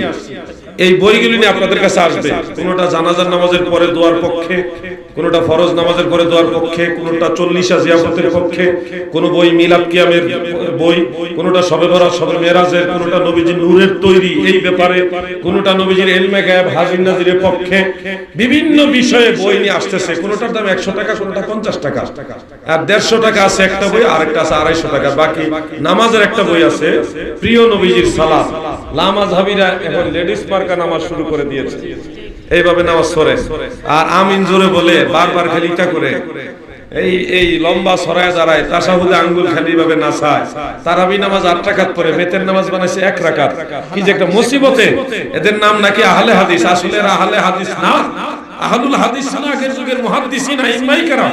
আর এরা আহলে হাদিসের লেভেল লাগাইছে, কিন্তু অরিজিনালি হলো ওয়াহাবি। মদের বোতলে মধুর লেভেল। কথা বুঝতে পারছেন? এজন্য আপনারা দায়িত্বশীল না হলে ক্ষতি হয়ে যাবে। এই লামাযহাবীদের যতগুলি বিষয় আমার সম্ভব হয়েছে, ওযু, নামাজ, আযান, ইকামত সহ জানাজার পরে দোয়ার বিষয়টা ওখানে আছে, ডিটেইলস আছে। এই বইগুলি নিয়ে আপনাদের কাছে আসতেছে। নামাজের বইটা 300 টাকা। একজন হানাফি সুন্নি হিসেবে, একজন মুসলমান হিসেবে আপনার ঘরে একটা নামাজের বই থাকবে, এটা স্বাভাবিক। আপনার ঘরে নিয়ে একটা বই রেখে দেন, আপনি পড়েন না, অসুবিধা না, আপনার ছেলে মেয়ে পড়বে, আত্মীয় স্বজন আসলে পড়বে, কারো না কারো একটা গিফট করেন। এই বইটা সবার কাছে পৌঁছে দেন। এই যে আসতেছে, যারা পারেন এই বইটা সংগ্রহ করে রাখলে আপনাদের অনেক প্রশ্নের উত্তর এখানে পেয়ে যাবে। আর আমার যত সম্ভব হয় আমি কিছু সময় নিলাম, আরো ওই সময়ের মধ্যে আপনাদের প্রশ্নের উত্তরগুলি দেওয়ার চেষ্টা করব ইনশাআল্লাহ। আপনারা একেবারেই বেজার হয়ে না, আমি কাউকে কষ্ট দিতে চাই না। আমি যদি আরো আগে স্টেজে উঠতে পারতাম, আরো বেশি করে কথা বলতে পারতাম, কিন্তু রাস্তার অবস্থা খুবই খারাপ, যার কারণে আমার গাড়ির অনেকটা ক্ষতি হয়েছে, আমার যাইতেও ক্ষতি হবে। আর হাদিয়া আপনারা কি দিবেন না দিবেন জানি না, আমি তো সত্যি করে কোথাও যাই না। মোহব্বত করে যারা সুন্নি ভাইরা যা দেয় তা দিয়ে আমার চলতে হয়, মাদ্রাসা বানাইতে হয়, কিতাব লিখতে হয়, কিতাব সংগ্রহ করতে হয়। আমি আবার বিজনেসম্যান না, আমি মদিনাওয়ালার গোলাম। আপনাদের কাছ থেকে যা দেন দিল আলহামদুলিল্লাহ। জীবনে বহু বাহাস করছি নিজের টাকায়, মাহফিল কত ফ্রি করছি, এটা তো হিসাব ছাড়া, বেগাইরে হিসাব। আমি আমার জানা মতে 5টা না 6টা বাহাসে গেছি আমার নিজের খরচে, গাড়ি বেড়ে কিতাব নিয়ে গেছে আলেম সহ, বাহাসে গেছে আমি নিজের টাকা খরচ করে। এই জন্য আপনাদের বলবো, ফরিদপুরে একটা মাদ্রাসার কাজে আমি হাতে দিছি, মাটি ফেলানোর কাজে অলরেডি শুরু করে দিয়েছে, মাটি ফেলাইতেছে। হয়তো অনেকে দেখছেন ফেসবুকে, আমি লাইভ দিছিলাম। একজন জমি দিছে, ওখানে 5 লক্ষ টাকার মাটি আমি অলরেডি ফেলার শুরু করে দিছি। ওখানে গিয়ে একটা মাহফিলে শুধু বলছিলাম যে মাটি আমি মাদ্রাসা নবীর মহব্বতে আমি মাদ্রাসা মাটি ফেলাবো অত তারিখ থেকে ইনশাআল্লাহ।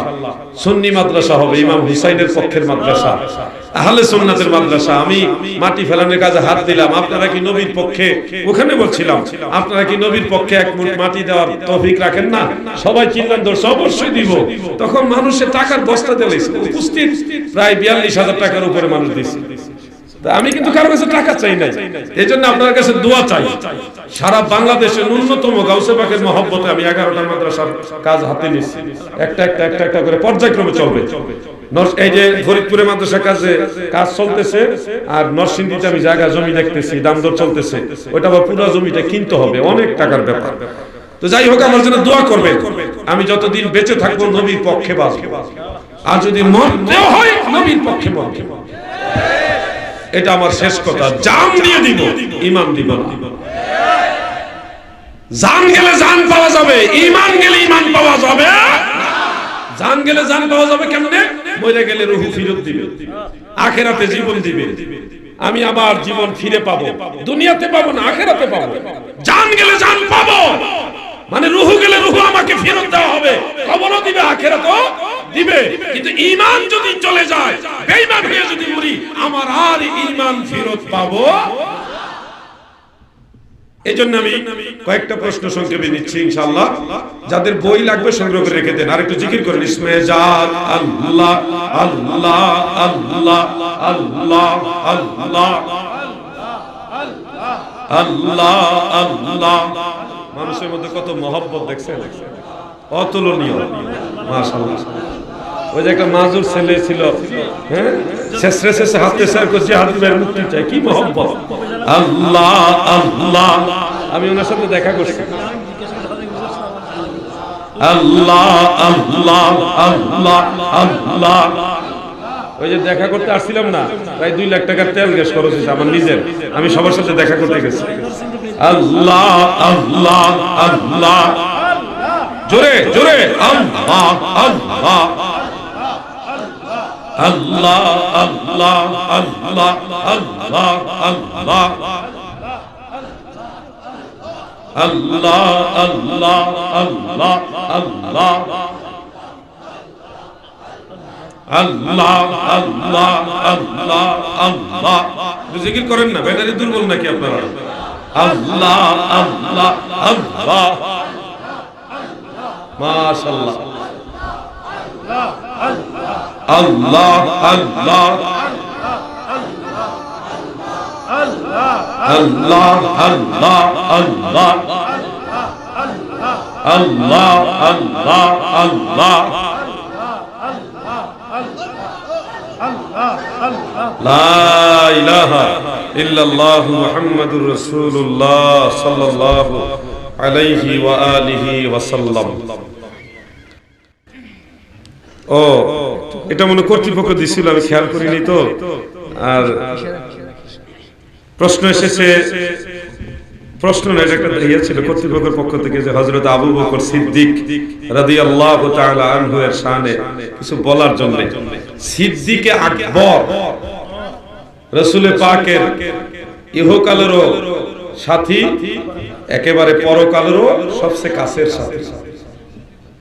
সিদ্দিক আকবর, একটা কথা শুধু বলি এই ব্যাপারে, খাসায়েসুল কুবরার মধ্যে উল্লেখ, আবু বকর সিদ্দিক রাদিয়াল্লাহু আনহু তিনি হযরত আলী রাদিয়াল্লাহু আনহুকে বললেন, আলী, আমি যদি ইন্তেকাল করি, আমার লাশ আমার দয়াল নবীজি রওজা মুবারকের কাছে নিও, নিয়ে নবীজিকে জিজ্ঞাসা করো যে নবীজি যদি অনুমতি দেয় তাহলে নবীজির কদম মুবারকের কাছে আবু বকর থাকবে। নবীজি যদি অনুমতি না দেয় তাহলে সাধারণ মুসলমানদের কবরস্থান আমাকে দাফন করে দিও। এই ওসিয়ত তিনি করলেন। ইন্তেকাল করার পরে মাওলায়ে কায়নাত হযরত আলী কাররামাল্লাহু ওয়াজহাহু তিনি সিদ্দিক আকবর রাদিয়াল্লাহু আনহুর লাশ তিনি রওজা মুবারকের কাছাকাছি নিয়ে গেটের বাইরে রেখে দিলেন।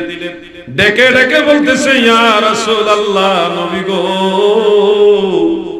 আপনার আবু বকর আপনার কাছে থাকতে চায়, যদি আপনি অনুমতি দেন আবু বকরকে আপনার কদম মুবারকের পাশে দাফন করব, আর যদি অনুমতি না দেন তাহলে জান্নাতুল বাকি কবরস্থানে সাধারণ মুসলমানদের সাথে দাফন করে দিব।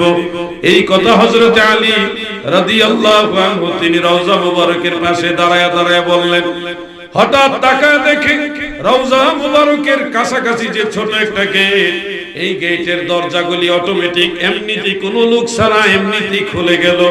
রওজা মুবারক থেকে আওয়াজ আসতেছে, আমার বন্ধুকে আমার কাছে পাঠায়া দাও, আমি আমার বন্ধু আবু বকরের জন্য পাগল পারা হয়ে আছি। সুবহানাল্লাহ। তারপরে নবীজির কদম মুবারকের পাশে সিদ্দিক আকবর রাদিয়াল্লাহু আনহুকে দাফন করা হয়। এজন্য আহলুস সুন্নাত ওয়াল জামাত খোলাফায়ে রাশিদিন যারা আছেন সবাইকে বিশ্বাস করে মানে সাহাবীদের মধ্যে সর্বশ্রেষ্ঠ সাহাবী হযরতে আবু বকর সিদ্দিক রাদিয়াল্লাহু আনহু, আফদালুন নাস বা'দাল আম্বিয়া আবু বকর সিদ্দিক রাদিয়াল্লাহু আনহু। সহিহ রাওয়ায়াত।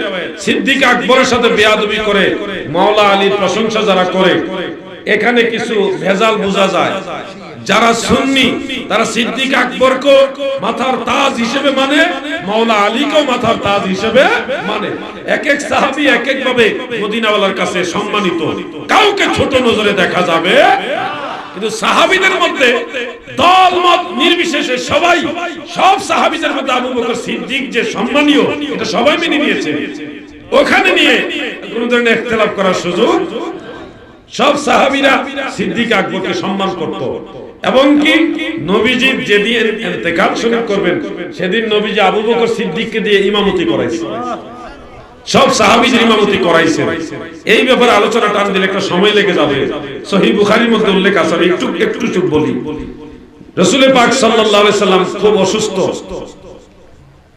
সেদিন হযরতে বেলাল রাদিয়াল্লাহু আনহু নবীজির কাছে গেলেন। আযান দেওয়ার পরে নামাজের জামাতের সময় যখন হয়ে গেল, হযরতে বেলাল নবীজির কাছে গিয়ে বলতেছে, ইয়া রাসূলুল্লাহ, জামাতের সময় হয়ে গেছে, নবী গো আপনি যদি নামাজে আসতেন। নবীজি বললেন, আবু বকরকে বলো সে যেন নামাজ পড়াইয়া দেয়। তখন বেলাল রাদিয়াল্লাহু আনহু রিপিট বলতেছে, ইয়া রাসূলুল্লাহ, আবু বকরের মন নরম, আপনি জামাতে না গেলে সে কেরাত পড়তে পারবে না, সে কেঁদে দিবে নামাজের মধ্যে আপনার বিয়োগ ব্যথা। আপনি যদি নামাজে না যান, ইয়া রাসূলুল্লাহ, আবু বকর কেরাত পড়তে পারবে না, নামাজের মধ্যেই কাঁদাকাটি শুরু করবে। নবীজি দ্বিতীয়বার আবার বললেন, বেলাল, আবু বকরকে বলো সে যেন নামাজ পড়ায়া দেয়। হযরতে বেলাল মনে মানে না, আবার বললেন, ইয়া রাসূলুল্লাহ, আবু বকরের মন নরম, সে নামাজ পড়াইতে পারবে না, কেরাত পড়তে পারবে না, নামাজে কেঁদে দিবে আপনার জন্য। তৃতীয়বারের মাথায় নবীজি আবার বললেন, বেলাল, আবু বকরকে বলো সে যেন নামাজ পড়ায় দেয়। এক বর্ণনা আছে 3 বার, আরেক বর্ণনা আছে 4 বার নবীজি বললেন। তারপরে হযরতে বেলাল নবীজির নির্দেশ পেয়ে হযরত আবু বকর সিদ্দিকের কাছে এসে বললেন, আবু বকর, নবীজি হুকুম দিয়েছে আপনি যেন নামাজের ইমামতি করেন। নবীর হুকুম মাথায় নিয়ে সিদ্দিক আকবর সমস্ত সাহাবীদের ইমামের স্থানে গিয়ে দাঁড়ালেন। নবীজি যেখানে দাঁড়াতেন সেখানে দাঁড়ালেন, ইমামতি শুরু করে দিয়েছে, নামাজ শুরু হয়ে গেছে। আল্লাহু আকবার, নামাজ শুরু। এমত অবস্থায় হযরত আলী রাদিয়াল্লাহু আনহু এবং আরেকজন সাহাবীর কাঁধের উপরে ভর দিয়ে দয়াল নবীজি কদম মুবারক শেষরে হুজরা মুবারক থেকে নামাজের উদ্দেশ্যে বের হলেন। বের হওয়ার পরে সিদ্দিক আকবর নামাজের ভিতর থেকে যখন টের পাইছে নবীজি বের হইছে, তখন তিনি ইমামতির জায়গা ছাইরা দিয়ে পিছন আইছে। চেহারা ছিল কাবার দিকে, কিন্তু এখন চেহারা ঘুরে ফেলছে নবীজির দিকে। নামাজে কিবলামুখী হওয়া ফরজ, নামাজে কিবলামুখী হওয়া কি ফরজ। আবু বকর সিদ্দিক সেই ফরজ তোয়াক্কা না করে মদিনাওয়ালার দিকে চেহারা ঘুরাইলেন, ইমামতির জায়গা ছেড়ে পিছনে চলে আসলেন। নবীজি আসতেছে কাছে, নবীজি ইশারা দিয়ে বললেন, আবু বকর তুমি সামনে যাও। দেখেন নবীজি বলেননি যে আবু বকর তুমি তো কিবলামুখী হওয়াটা নামাজে ছেড়ে দিয়েছো, ফরজ তরক হয়ে গেছে, নামাজ আবার নতুন করে পড়ো, বলেনি। নবীজি বললেন, আবু বকর তুমি নামাজ পূর্ণ করো। তখন ওই যথারীতি যেই নামাজটা বাকি রয়েছে ওই নামাজটা সিদ্দিক আকবর আদায় করলেন। এ থেকে বোঝা যায় নবীর আনুগত্য করা নামাজের অংশ।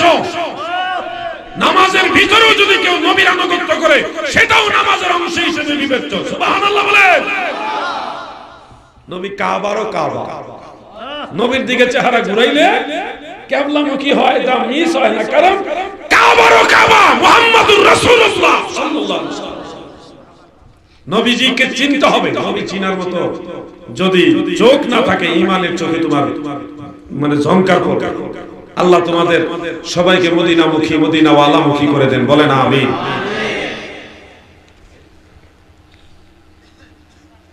আসসালামু আলাইকুম ওয়া রাহমাতুল্লাহ। সবাই উত্তর দেন, ওয়া আলাইকুম আসসালাম। তিনি লিখেছেন যেইভাবে আমি সেভাবেই পড়ছি। বিশ্ব বরেণ্য এক কুখ্যাত মুফাসসির বলেছেন, মাজারে কোনো জিয়ারতের উদ্দেশ্যে যাওয়া হারাম। এটা কতটুকু সত্য কোরআন ও হাদিসের আলোকে বর্ণনা করলে উপকৃত হব। যেভাবে লিখেছেন ওইভাবে আমি পড়েছি। উনি যদি বিখ্যাত মুফাসসির হতেন তাহলে এভাবে বলতেন না, নিশ্চয়ই তিনি কুখ্যাত মুফাসসির। কারণ ফতোয়ায়ে শামী জগৎ বিখ্যাত ফতোয়ার কিতাব, কিতাবুল ফিকহি আলা মাযাহিবিল আরবা, সেই কিতাবের প্রথম খণ্ডের 491 পৃষ্ঠায় পরিষ্কার মাসালা উল্লেখ রয়েছে। সেখানে ইবনে তাইমিয়া ফতোয়া দিয়েছিল যে মাজার জিয়ারতের উদ্দেশ্য করে সফর করা হারাম, কিন্তু আবু হামিদ ইমাম গাজ্জালি রাহমাতুল্লাহ আলাইহি সহ সর্বস্তরের উলামায়ে কেরাম সেই ফতোয়াকে রদ করেছেন, খণ্ডন করেছেন, বাতিল বলে ঘোষণা দিয়েছেন। এই ফতোয়া সঠিক নয়। সব আইম্মায়ে কেরাম এটাই ফতোয়া দিয়েছেন যে কবর জিয়ারত বা মাজার জিয়ারতের উদ্দেশ্যে সফর করা মুস্তাহাব, জায়েজ। এটাই হলো চূড়ান্ত ফতোয়া। ইবনে তাইমিয়ার এই ফতোয়া কেউ মানেনি। ইবনে তাইমিয়া যেই কয়টা বিষয় বাড়াবাড়ি করেছে এর মধ্যে এটা একটা। আমি আপনাদের কাছে ছোট্ট করে একটা বা দুইটা হাদিস বলি, তাহলে বিষয়টা পরিষ্কার বুঝে যাবে। এক নম্বরে সহিহ মুসলিম, সুনান আবি দাউদ সহ আর অনেকগুলি কিতাবে হাদিসটা উল্লেখ এইভাবে। আন আবি হুরায়রা রাদিয়াল্লাহু তাআলা আনহু قال كان رسول الله صلى الله عليه وسلم يأتي إلى قبر أمه فبكى وأبكى رواه مسلم وغيره هذا حديث صحيح। আবু হুরায়রা রাদিয়াল্লাহু আনহু বলেন, আমার দয়াল নবীজির মা আমেনা রাদিয়াল্লাহু তাআলা আনহার মাজারে আসলেন, জিয়ারত করলেন। ফাবাকা ওয়া আবকা, নবীজি জিয়ারত করতে যাইয়া মায়ের জন্য কাঁদছে। নবী এমন কাঁদছে, নবীর সাথে আমরাও সব সাহাবীরা কাঁদছি। এই হলো নবীজি তিনার মায়ের কবর জিয়ারতের সহিহ হাদিস। একটু খেয়াল করে শুনেন। নবীজির মা বাবা ইমানদার হয়ে মারা গেছেন, ইমানদার ছিলেন। এই ব্যাপারে দীর্ঘ আলোচনা আছে, আমি সেদিকে যাচ্ছি না। শুধু বলছি নবীজি জিয়ারত করেছেন, নবীর মায়ের জিয়ারত করেছেন। মনে রাখবেন, কাফেরের জিয়ারত করা জায়েজ নাই, এটা আল্লাহর নিষেধ। সূরা তাওবার 84 নম্বর আয়াতের মধ্যে আছে, কাফেরের কবর জিয়ারত করা জায়েজই নাই। নবীজি যেহেতু নবীর মায়ের কবর জিয়ারত করেছে, সেহেতু বোঝা যাচ্ছে নবীর মা কাফের ছিল, ইমানদার ছিল। কাফেরের কবর জিয়ারত তো আল্লাহর নিষেধ। দাদু ভাই আমার, এবার খেয়াল করেন, মদিনাতুল মুনাওয়ারা থেকে অথবা মক্কা মুকাররমা থেকে মা আমেনার মাজার মানে 225 কিলো, একটু সামান্য কম বেশ। মক্কা থেকে মদিনা প্রায় 450 কিলো, প্রায় 450 কিলো। তো 450 কিলো হলে মা আমেনার মাজারটা হলো আবওয়া নামক স্থানে, যেটা মক্কা মদিনার মাঝামাঝি। তাহলে মক্কা থেকে 250 কিলো, মদিনা থেকে 250 কিলো। তো নবীজি মায়ের কবর জিয়ারত করার জন্য 250 কিলো দূরে গেলেন। 250 কিলো দূরে নবীজি মায়ের কবর জিয়ারতে গেলেন। এ থেকে বোঝা যাচ্ছে যে কবর জিয়ারতের জন্য দূরে যাওয়া যায়। এখন যদি বলেন যায় না, তাহলে নবীজি ভুল করছে। নাউজুবিল্লাহ। আপনার কি মনে হয়, যেহেতু আল্লাহর নবী নিজে নিজের মায়ের কবর জিয়ারতে 250 কিলো দূরে গিয়েছেন, সেহেতু কবর জিয়ারতে দূরে যাওয়া যাবে নাকি যাবে না? জোরে বলেন, যাবে কিনা? এই হলো একটা হাদিস। আরেকটা হাদিস হলো ইমাম যাহাবী সিয়ার ওয়া আলামিন নুবালার মধ্যে উল্লেখ করেছেন, তারিখুল ইসলামের মধ্যে উল্লেখ করেছেন। ইমাম বুখারীর দাদা উস্তাদ ইমাম আব্দুর রাজ্জাক সানাআনী মুসান্নাফ আব্দুর রাজ্জাকের 3য় খণ্ডের মধ্যে এই হাদিসটা উল্লেখ করেছেন। নতুন ছাপার মধ্যে হাদিসটা নাই, পুরান ছাপার মধ্যে আছে। আমার কাছে পুরান ছাপাটা আছে। এমন কি হাদিসটা জগৎ বিখ্যাত ফতোয়া শামীর মধ্যে উল্লেখ রয়েছে। ইন্নান নাবিয়্যা সাল্লাল্লাহু আলাইহি ওয়াসাল্লাম ইয়াতি ইলা কুবুরি শুহাদাই বিউহুদ على رأس كل حول وكانوا أبو بكر وعمر وعثمان رضي الله عنهم يفعلون ذلك। প্রতি বছরের শুরুতে আমার দয়াল নবী সাহাবীদেরকে নিয়ে উহুদের যুদ্ধে যারা শহীদ হয়েছে তাদের মাজার জিয়ারতে যাইতে। নবীজি পর্দা নেওয়ার পর আবু বকর সিদ্দিক ওরকম জিয়ারতে যাইতেন, তিনার পরে হযরত উমর, তিনার পরে হযরত উসমান, তিনারা পর্যায়ক্রমে বছরের শুরুতে শুহাদায়ে উহুদ যারা, হাজী সাহেবরা তো জানেন উহুদের পাহাড়ের পাশেই হযরতে আমির হামজা রাদিয়াল্লাহু আনহু সহ শুহাদায়ে উহুদের মাজার, সেই জায়গায় নবীজি জিয়ারত করার জন্য উদ্দেশ্য করে জিয়ারতে প্রতি বছর যাইতেন। এ থেকে বোঝা যাচ্ছে নবী পাক সাল্লাল্লাহু আলাইহি সাল্লাম এবং সাহাবায়ে কেরাম তিনাদের সুন্নাত হলো নিয়ত করে কবর জিয়ারতে যাওয়া। সুবহানাল্লাহ বলেন।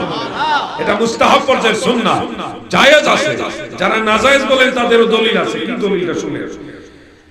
লা তাশুদ্দু রিহালু ইলা সালাসাতিল মাসাজিদ, তোমরা তিন মসজিদ ব্যতীত অন্য কোন মসজিদের উদ্দেশ্যে সফর করো না, বাহন রেডি করো না।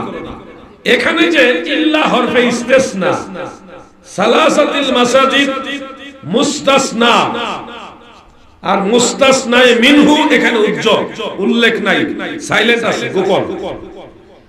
ইস্তিসনা পাইলাম, মুস্তাসনা পাইলাম, মুস্তাসনায়ে মিনহু পাইলাম না। বুখারী শরহ উমদাতুল কারি এবং ফাতহুল বারি, ইরশাদুস সারি, এই সবকটা কিতাবের মধ্যে এই হাদিসের ব্যাখ্যা করতে গিয়ে মুহাদ্দিসিন ইমাম আইনি, ইমাম আসকালানি, ইমামে কাসকালানি সবাই লিখেছেন মুস্তাসনায়ে মিনহু হলো মাসাজিদ। অর্থাৎ মুস্তাসনায়ে মিনহু যদি মাসাজিদ আমরা নেই, তাহলে অর্থ দাঁড়াবে তোমরা এই তিন মসজিদ ব্যতীত অন্য কোন মসজিদের উদ্দেশ্যে সফর করো না। কেন? ইবনে মাজাহ শরীফের মধ্যে উল্লেখ, এই তিন মসজিদে নামাজ পড়লে বেশি সওয়াব। মক্কায় 1 রাকাতে 1 লক্ষ রাকাতের সওয়াব, মদিনা মুনাওয়ারায় রওজা মসজিদুন নববীতে 1 রাকাতে 50,000 রাকাতের সওয়াব, বাইতুল মুকাদ্দাসে অনুরূপ। হযরত আনাস রাদিয়াল্লাহু আনহু বর্ণনা করেছেন এই তিন মসজিদে নামাজের ফজিলত আছে আলাদা। এই তিন মসজিদ ছাড়া অন্য কোন মসজিদে বেশি সওয়াব হবে, ওই নিয়তে সফর করা যাবে না। হাদিস হলো মসজিদের তাও বেশি সওয়াবের আশায় যদি সফর করে তাইলে হারাম। এমনি নরমাল জিয়ারত করা নিষেধ না। নরমালি মসজিদে গেছে নিষেধ, বেশি সওয়াব হবে ওই আশা জিয়ারত করা, সফর করা যাবে না। হাদিস হলো মসজিদের, আর এটা নিয়ে লাগাইছে মাজারে।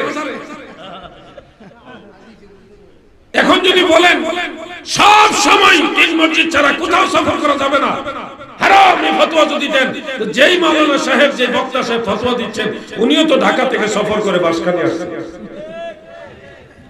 এই সফরটাও তো তিন মসজিদের ভিতরে পড়ে না, ওই বক্তা নিজে তো হারাম করে ওনার ফতোয়া মোতাবেক।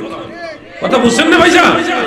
উনি তো তিন মসজিদ ছাড়া ভিন্ন একটা জায়গায় ঢাকা থেকে সফর করে বাসখালীতে আসছে, এটা তার মক্কা মদিনা না, এটা মসজিদে লাগছে না। তো তিন মসজিদ ছাড়া সফর তো ওই বক্তা নিজেই করছে। আমাদের এগুলি বুঝে তারপরে সামনে এগোতে হবে। সবার কাছে আমি ক্ষমা প্রার্থী, আমি আর সামনে যেতে পারলাম না ভাইজানরা, আমি জানি আপনারা সন্তুষ্ট হবেন না, এরপর আমি ক্ষমা চাচ্ছি আপনাদের কাছে। এই মাহফিলটা আমি পরে নিছি, আমি যেটা আগে দাওয়াত দিছি সেটা আমি তো রাইট টাইমে যে পৌঁছতে পারবোই না, সম্ভবত 1.5-2 ঘন্টা পরে গিয়ে পৌঁছবো। যেই টাইমে মাইক ধরার কথা ওই টাইমের 1.5 থেকে 2 ঘন্টা পরে গিয়ে আমি ওখানে পৌঁছবো। এখন বুঝেন, এই আপনারা যেমন মহব্বত করে আসছেন, এরকম আরো অনেক মানুষ আমার জন্য অপেক্ষা করতেছে। আপনারা আমার জন্য কি বদদুয়া দিবেন? আপনারা যদি বদদুয়াই দেন, আমার শেষ, আমার পুরো পরিশ্রম শেষ। দোয়া চাই আপনাদের কাছে। আগামীতে আপনাদের এলাকায় আসবো, তবে ডাবল প্রোগ্রাম নিয়ে না, সিঙ্গেল একটা প্রোগ্রাম নিয়ে আসবো। যতদূর মনে চাই ওয়াজ করবো, কইরা আপনাদের এলাকায় থাকবো ইনশাআল্লাহ। আগামী বছরের দাওয়াত আজকে দিয়ে দিলাম ইনশাআল্লাহ। আগামী বছর দাওয়াত পাইছি আলহামদুলিল্লাহ, না দিলেও আসতো। আমি আসবো, আমি দাওয়াত পেলাম, আপনাদেরও দাওয়াত দিলাম। আগামী বছর ইনশাআল্লাহ আসবেন, সবাই বলেন ইনশাআল্লাহ আসবেন।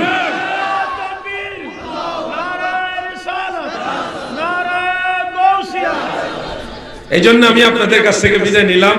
এখন মিলাদ শরীফ হবে, সংক্ষিপ্ত না, আমি বলে যাই ভাইজান, একটু শুনেন। না না শুনেন, আমার কথা শুনেন ভাইজান। আল্লাহু আকবার, আমার আরো দেরি করা যাবে, দেখতে তো একই হয়ে গেল, তাহলে দেরি তো হয়ে গেল। আমি চাইছি রিল্যাক্স হোক, আর রিল্যাক্স আমার ভাই মোনাজাত উনি করতো মোনাজাত, তারপর মিলাদ শরীফটা একটু মহব্বতে লম্বা টাইম দিয়ে হোক।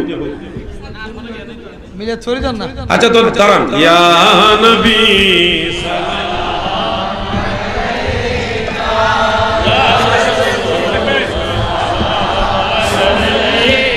Ya Habib,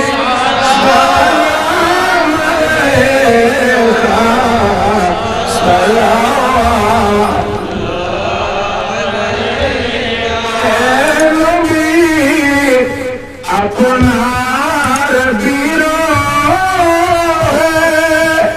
বাংলার জমিনে দাঁড়িয়ে ডাকি যে আপনার দিওয়ানা নবীদের ঘটনা মোদের মদিনা।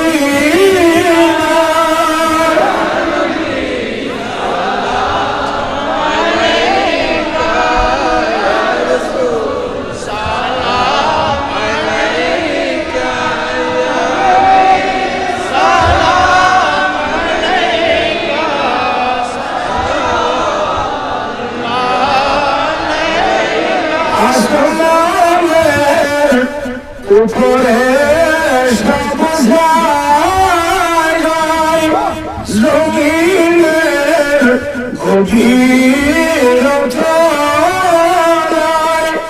এমন কোনো জায়গা নাই যেখানে আপনার তারিফ নাই। সালাম আলাইকা ইয়া রাসূল, সালাম আলাইকা ইয়া হাবিব, সালাম আলাইকা,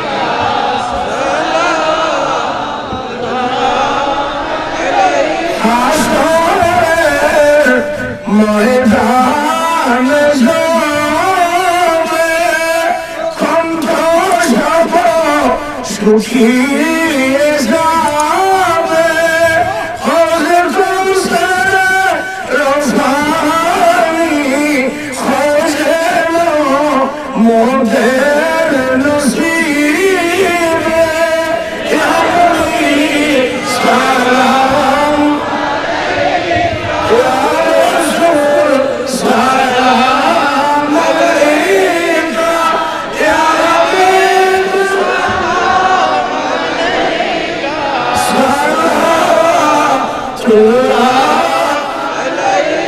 মদিনে কি ছাম হাজারো সালাম, মদিনে কি ছাম লাখো সালাম, মদিনে কি ছাম করোড়ো সালাম, মদিনে কি ছাম লাখো সালাম। সম্মানিত উপস্থিতি, আপনারা মেহরবানি করে তুলে ধরে বসে পড়ুন। আমাদের প্রধান বক্তা মেহমান আমাদের দোয়া করবেন। আমি যে হাদিস কথা গ্রহণ করতেছি, আজকে আমাদের শীতের প্রধান অতিথি আপনার কাছ থেকে দোয়া চেয়েছেন। নিশ্চয়ই আস্তাগফিরুল্লাহ রাব্বি মিন কুল্লি আমাদের মাহফিলের স্বেচ্ছাসেবক ভাই আগামী আর্থিক শারীরিক মানসিক শ্রম করেছেন। সবার জন্য দোয়া হবে, আর দেরি করেন না, আর দেরি করেন। শুকরিয়া শুকরিয়া, সবার জন্য আমরা দোয়া করব, সবার জন্য দোয়া করব। আর তৈয়বী সাহেব আসলে অনেক কষ্ট করে এখানে আমাকে দাওয়াত দিয়েছে, এটা ওনারই অবদান, সবারই অবদান, কিন্তু ওনার হইল এক নম্বর অবদান। উনি চেষ্টা না করলে আমি হয়তো এখানে আসতাম না, আমার হয়তো আসা ওনার উসিলা আমি এখানে আসছি, তৈয়বী সাহেবের উসিলা। তো আর বেশিক্ষণ ইয়ে করতে পারছি না, আসেন আমরা দোয়ায় আল্লাহর দরবারে হাত বাড়াই। আল্লাহুম্মা আমিন। ربنا ظلمنا أنفسنا وإن لم تغفر لنا وترحمنا لنكونن من الخاسرين ربنا اغفر لنا ولإخواننا الذين سبقونا بالإيمان رب ارحمهما كما ربياني صغيرا আল্লাহ এই বাঁশখালী থানার অন্তর্ভুক্ত কোন্ডাবাড়ি এলাকার এই বিশাল আজিম শান ঈদ মিলাদুন নবী সাল্লাল্লাহু আলাইহি ওয়াসাল্লাম মাহফিল দয়া করে কবুল করো, বহু গুণে সওয়াব বাড়ায়া এই মাহফিলের হাদিয়া সোনার মদিনায় দয়াল নবীজির রওজা মুবারকে পৌঁছায়া দাও।